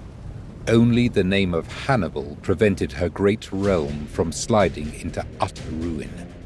Envoys promptly set sail, crossing the sea to recall him, with a plea from his country warning that, should he choose to linger, the city of Carthage might exist no more. Hannibal marshaled all the forces of Carthage and met Publius Scipio in North Africa in October of the year 202 BC at a place called Zama. Here, on the eve of battle, Scipio and Hannibal finally met for the first time, and Hannibal seems to have presented a dejected, weary face, as Polybius writes. The next day, both commanders advanced from their camps, attended by a few horsemen. Presently, they left these escorts and met in the intervening space by themselves, each accompanied by an interpreter. Hannibal was the first to speak. After the usual salutation, he said that he wished that the Romans had never coveted any possession outside Italy, nor the Carthaginians outside Libya. To this battle, Hannibal brought 80 elephants from the stables of Carthage. But recently, one of Carthage's most important allies, the kingdom of Numidia to their west, had seen the writing on the wall and had switched sides, declaring for Rome. For centuries, Numidia had provided Carthage with its crucial cavalry, and now Carthage found itself facing these same Numidian horsemen on the battlefield. On top of this, the Romans had developed new tactics to neutralize Carthage's great strength, the fearsome war elephants. When the battle began, the elephants of Carthage charged, but the Roman lines opened up to swallow them, containing them with spears and pelting them with javelins. These animals panicked and stampeded back through the Carthaginian lines. In the chaos, the Numidian cavalry, now fighting with the Romans, swung into the rear of the Carthaginian ranks, and Hannibal's army was driven from the field. He only narrowly escaped with his life. After 17 long years of war, Carthage was once again decisively defeated.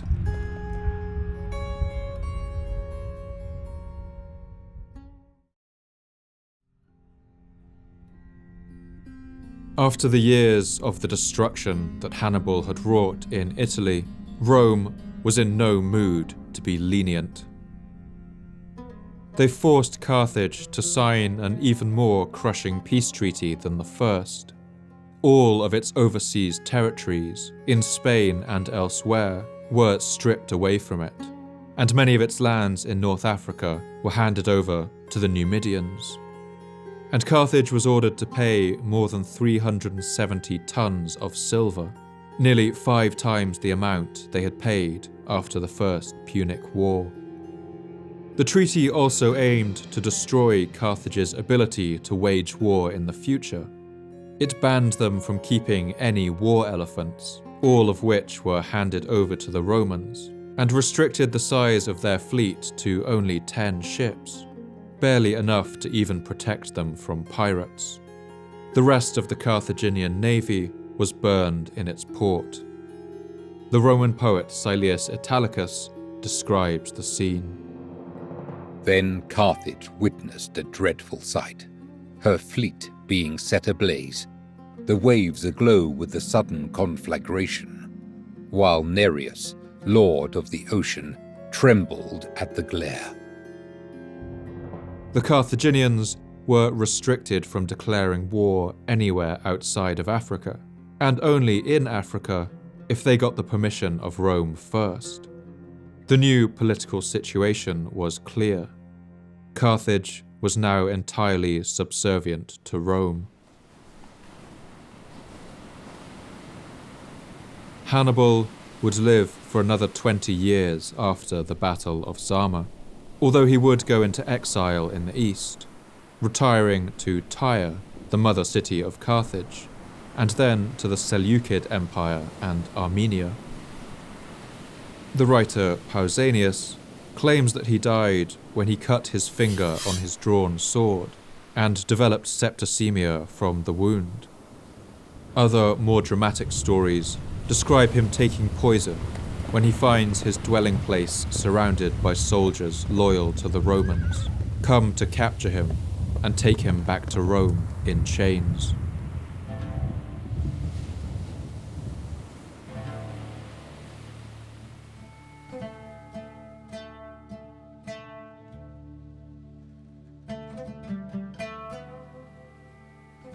The Second Punic War was over, and once more peace returned to that part of the Mediterranean that would last for another 50 years. During this time, despite its diminished situation, Carthage continued to flourish.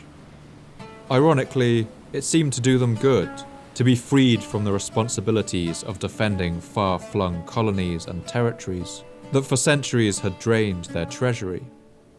Nothing about the war had changed the city's central role in the network of Mediterranean trade.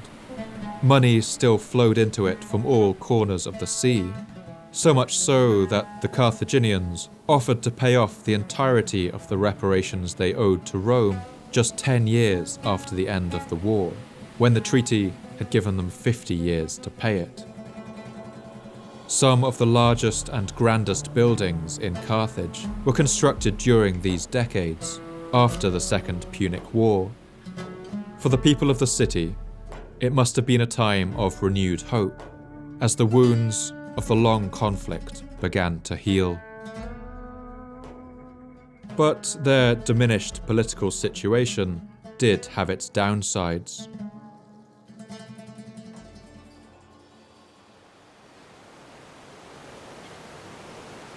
Banned from declaring war without Roman permission, Carthage repeatedly found itself defenseless against ambitious rivals in North Africa. And one of these was the new Roman ally and king of Numidia, named Massinissa. Massinissa was the king who had betrayed the Carthaginians before the Battle of Zama, sending his powerful Numidian cavalry to fight for the Romans, and possibly tipping the entire battle in their favour. As a result, he had lived a long and prosperous life. He was now at the age of 86, and his long reign had seen Numidia break free of Carthage and become a North African power in its own right, and a loyal ally of Rome. But Massinissa wasn't content with this, and he always coveted more land for his growing kingdom. With the power of Rome now backing him, and Carthage's hands tied behind its back, he repeatedly moved to seize wealthy pieces of land from the weakened former empire. The Carthaginians, bound by their treaty, had to appeal to the Romans to allow them to defend themselves. But Rome considered Massinissa a crucial ally, and they always ruled in his favour. Carthage was like a great stricken whale, slowly being eaten alive by sharks. In the year 152 BC, half a century after the end of the Second Punic War, the Numidian king Massinissa seized a particularly rich tract of farmland that had belonged to Carthage for centuries, and the Carthaginians were understandably upset, as the Roman historian Appian writes. Not long afterward, Massinissa raised a dispute about the land known as the Big Fields, and the country belonging to 50 towns, which is called Tisca. Again, the Carthaginians had recourse to the Romans. Again, the latter promised to send envoys to arbitrate the matter, but they delayed until it seemed probable that the Carthaginian interests would be utterly ruined. Rome finally agreed to send a delegation to Carthage to mediate this dispute. One of the men sent as part of this delegation was an irascible Roman senator by the name of Cato the Elder. Cato at this time was 81 years old and had spent much of his time in the Senate railing against what he perceived as the increasingly loose morals of Roman society. As a young man, he had fought against the armies of Hannibal in Italy, and as a result, he had grown to utterly detest the Carthaginians and everything they stood for. When he arrived in Carthage, Cato expected to find the city a barbarian backwater, impoverished by its two subsequent defeats at the hands of Rome. But what he found horrified him. Carthage was a booming city that seemed to be doing better than ever, and to his shock, the visible wealth of the city seemed to outdo that of Rome itself. In Plutarch's biography of Cato, he describes the old senator's reaction. The city was by no means in a poor and lowly state, as the Romans supposed, but rather teeming with vigorous fighting men, overflowing with enormous wealth, filled with arms of every sort and with military supplies, and, more than, a little emboldened by all this. The writer Appian records another version of this moment, as the senators rode through the wealthy landscape outside the city. They carefully observed the country. They saw how diligently it was cultivated and what great estates it possessed. They entered the city and saw how greatly it had increased in wealth and population since its overthrow by Scipio not long before. When they returned to Rome, they declared that Carthage was to them an object of apprehension rather than of jealousy, the city being so ill affected, so near to them, and growing so rapidly. The old senator Cato was shaken by his experience. From then, he would dedicate the final years of his life to a single cause. Now, at every debate in the Senate, Cato would end every one of his statements, whether on the price of grain or the wars in Gaul, whether on the appointment of new consuls or the response to a flood in the south, with a single phrase: Ceterum censeo Carthago delenda est. Furthermore, I believe Carthage must be destroyed. Many in the Roman Senate were starting to agree with him.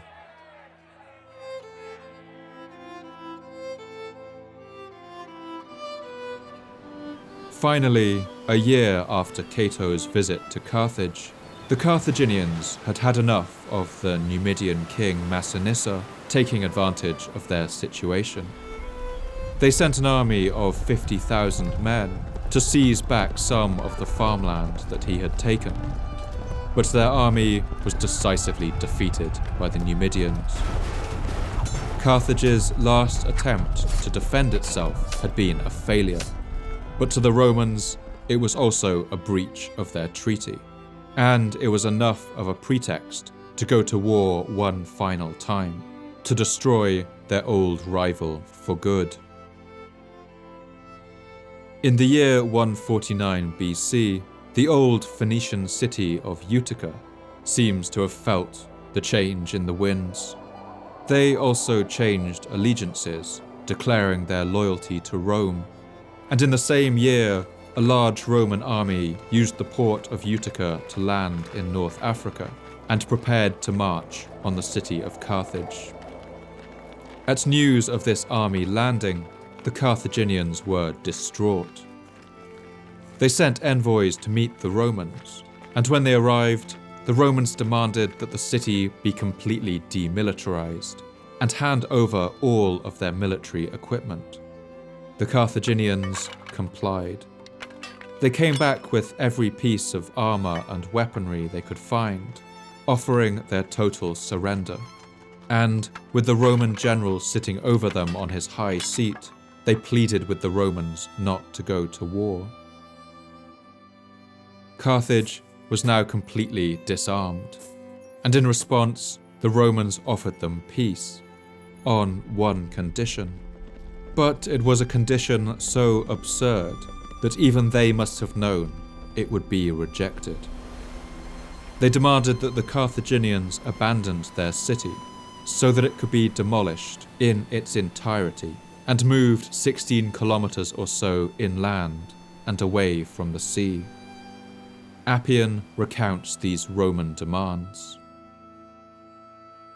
Censorinus rose, and with a stern countenance spoke, "Yield Carthage to us, and betake yourselves where you like within your own territory, at a distance of at least 10 miles from the sea, for we are resolved to raze your city to the ground." Such a task would be virtually impossible, and of course for the sea-going Phoenicians of Carthage would have essentially ended their livelihoods for good. Moving the city would have meant abandoning their temples, the cemeteries where their ancestors were buried, every street and corner that they knew. Appian records the outpouring of grief as the Carthaginians were informed of the Roman plans. While he was yet speaking, the Carthaginians lifted their hands toward heaven with loud cries and called on the gods. They flung themselves on the ground and beat it with their hands and heads. Some of them even tore their clothes and lacerated their flesh as though they were absolutely bereft of their senses. After the first frenzy was past, there was great silence and prostration as of men lying dead. So pitiable was this mingling together of public and private grief that it drew tears from the Romans themselves. The Carthaginians withdrew to their city, and the entire civilian population prepared to withstand their attackers. The historian Appian summarizes the dire situation that the citizens of Carthage faced. They reflected that their city was without arms, that it was empty of defenders, that it had not a ship, not a catapult, not a javelin, not a sword, nor a sufficient number of fighting men. They had neither mercenaries, nor friends, nor allies, nor time to procure any. Their enemies were in possession of their children, their arms and their territory. Their city was besieged by foes provided with ships, infantry, cavalry, and engines, while Massinissa, their other enemy, was on their flank. But the city was still a formidable fortress.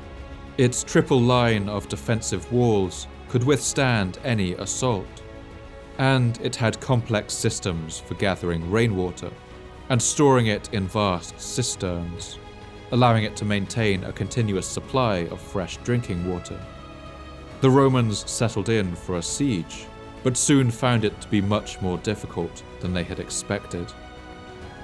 They controlled the seas, but swift Carthaginian sailors were still able to smuggle food into the city's harbour at night.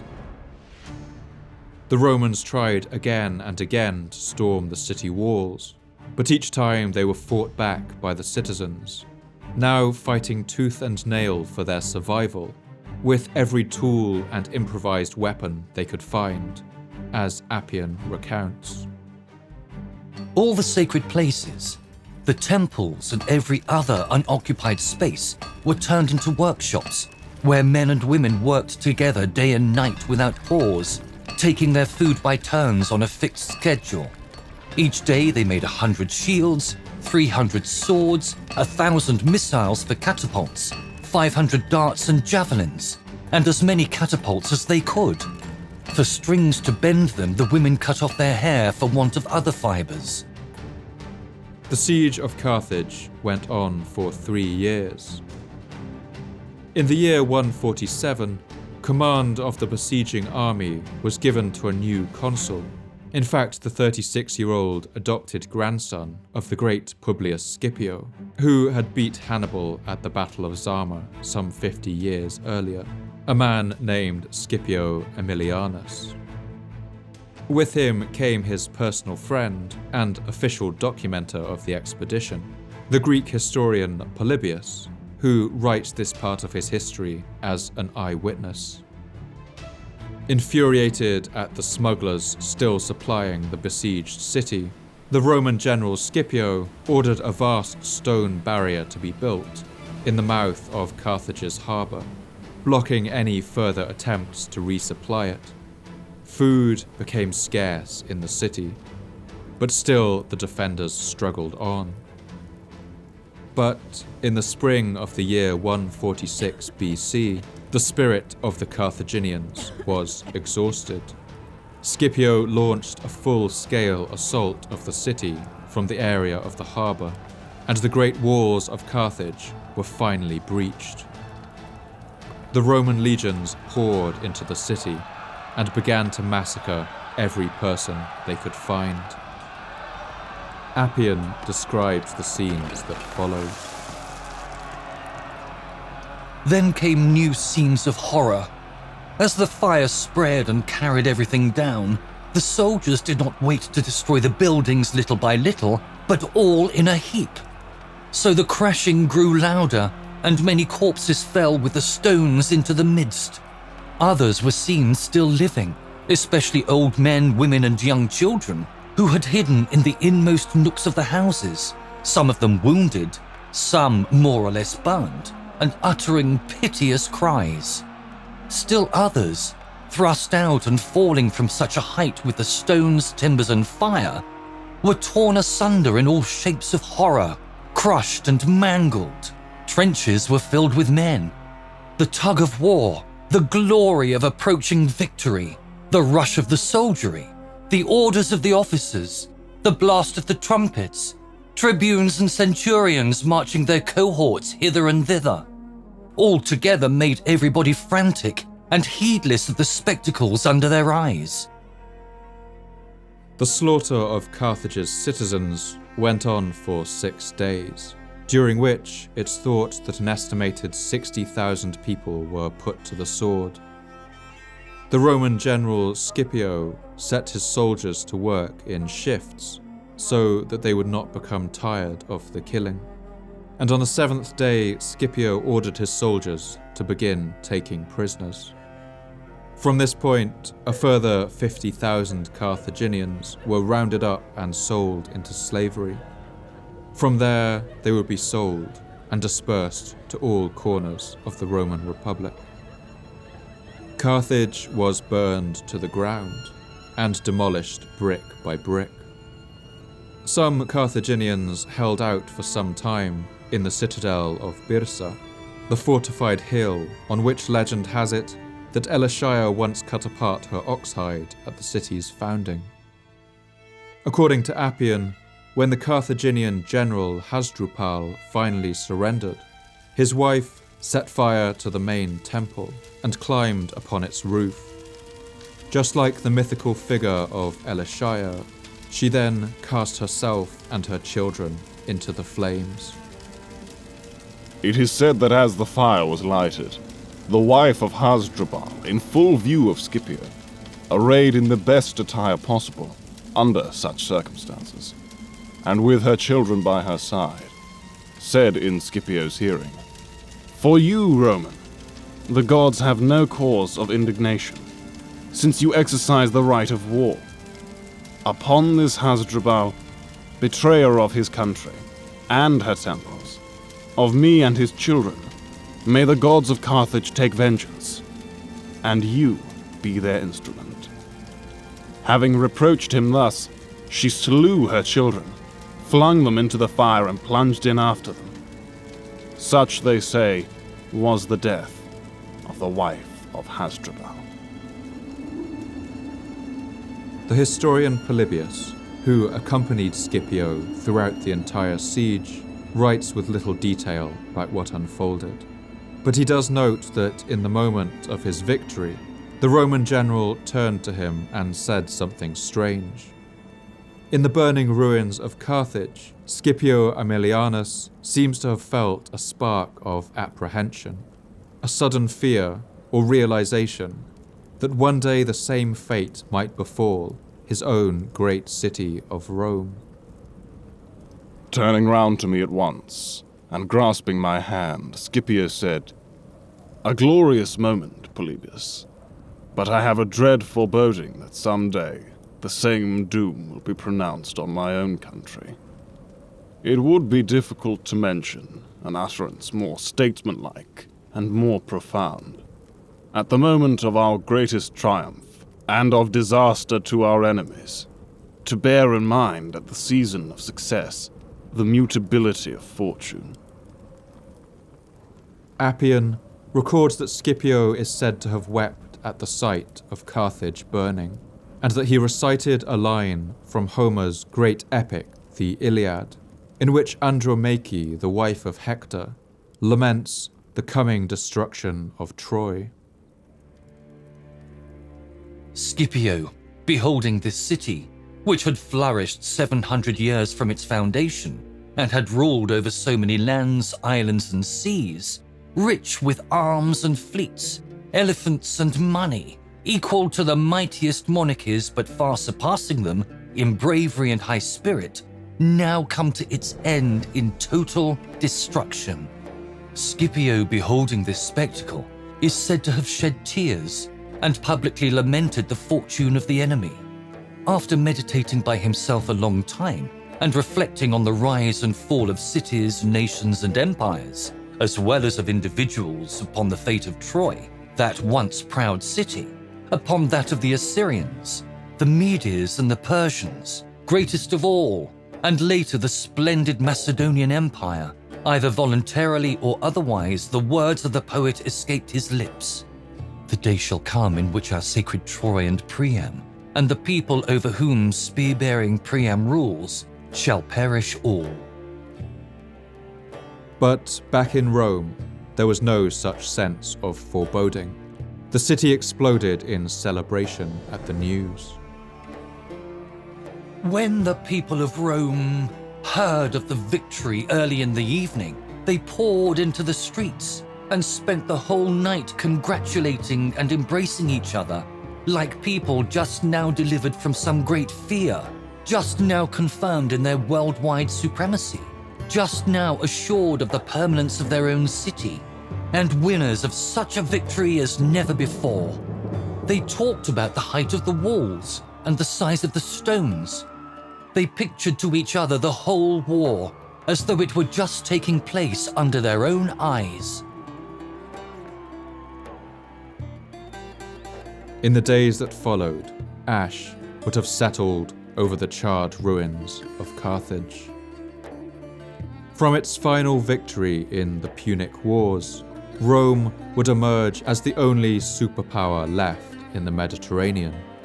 The scattered Greek kingdoms that remained were one by one absorbed by it, and in the coming centuries, it would grow to encompass the entire shore of that sea, cover all but the farthest stretches of Western Europe, and shape the entire course of European history. But Carthage would become just a name, a coin that had lost its value, an emblem of an age that had passed into nothing.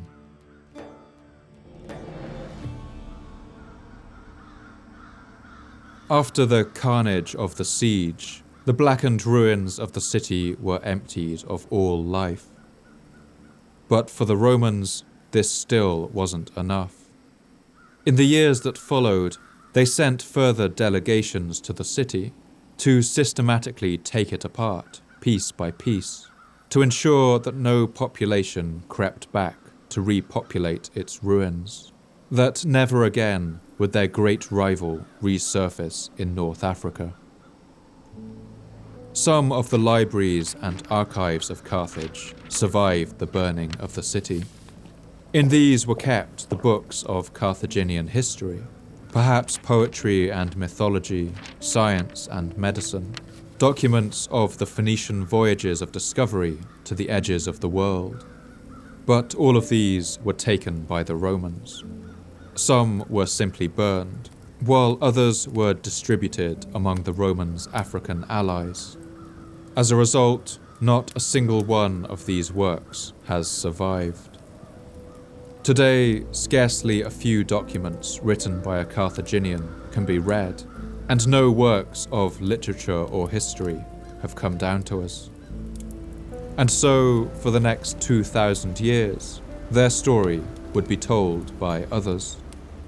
Their voices and their memory, just like their city, were completely erased.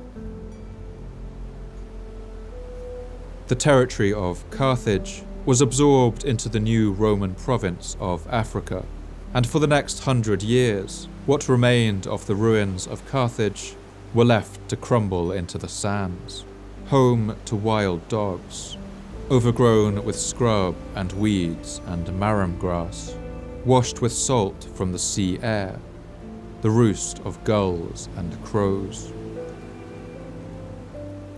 More than a century later, Rome would send a party of 3,000 colonists to the ruins of the shattered city, and they founded a Roman colony on the rubble. As they settled the area, the ruins of Carthage were themselves buried beneath a new Roman town that shared almost nothing of the city that had once stood there, except its name. And even the ruins of the city as it had once been would soon be forgotten. Around the year 1835, the British statesman Sir Grenville Temple visited the ruins of Carthage and wrote the following description of his disappointment upon finding how little remained of that once great city. Early on the morning following, I walked to the site of the great Carthage, of that town at the sound of whose name mighty Rome herself had so often trembled. I was prepared to see but few vestiges of its former grandeur, but my heart sunk within me when ascending one of its hills, for I beheld nothing more than a few scattered and shapeless masses of masonry. Its very name is now unknown to the present inhabitants, buried in the silence of the grave. no living soul appearing, except occasionally a soldier going or returning from the fort, or the solitary and motionless figure of an Arab, watching his flocks from the summit of the fragment of some former palace or temple. Solitude and silence hold sway over the whole scene, a scene which impresses on the mind a feeling of melancholy, which I found difficult to shake off.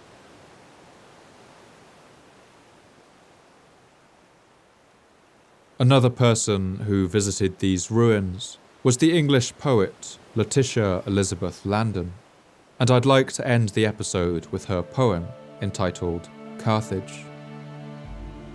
As you listen, imagine what it would feel like to watch the streets and temples of that city crumble and burn, as 800 years of history is buried beneath ash and soot. Imagine every book that has ever been written in your native language destroyed, and your people enslaved and scattered about the face of the earth. Imagine what it would feel like to see your own hometown disappear, emptied of all life and demolished brick by brick, then left empty until only a scattering of ruins remains. Lo it lieth, earth to earth, all to which that earth gave birth. Palace, market street, and fane, dust that never asks in vain, hath reclaimed its own again. Dust, the wide world's king, where are now the glorious hours of a nation's gathered powers? Like the setting of a star in the fathomless afar, time's eternal wing hath around those ruins cast the dark presence of the past. Thou dost build thy home on sand, and the palace-girdled strand fadeth like a dream. Thy great victories only show all is nothingness below.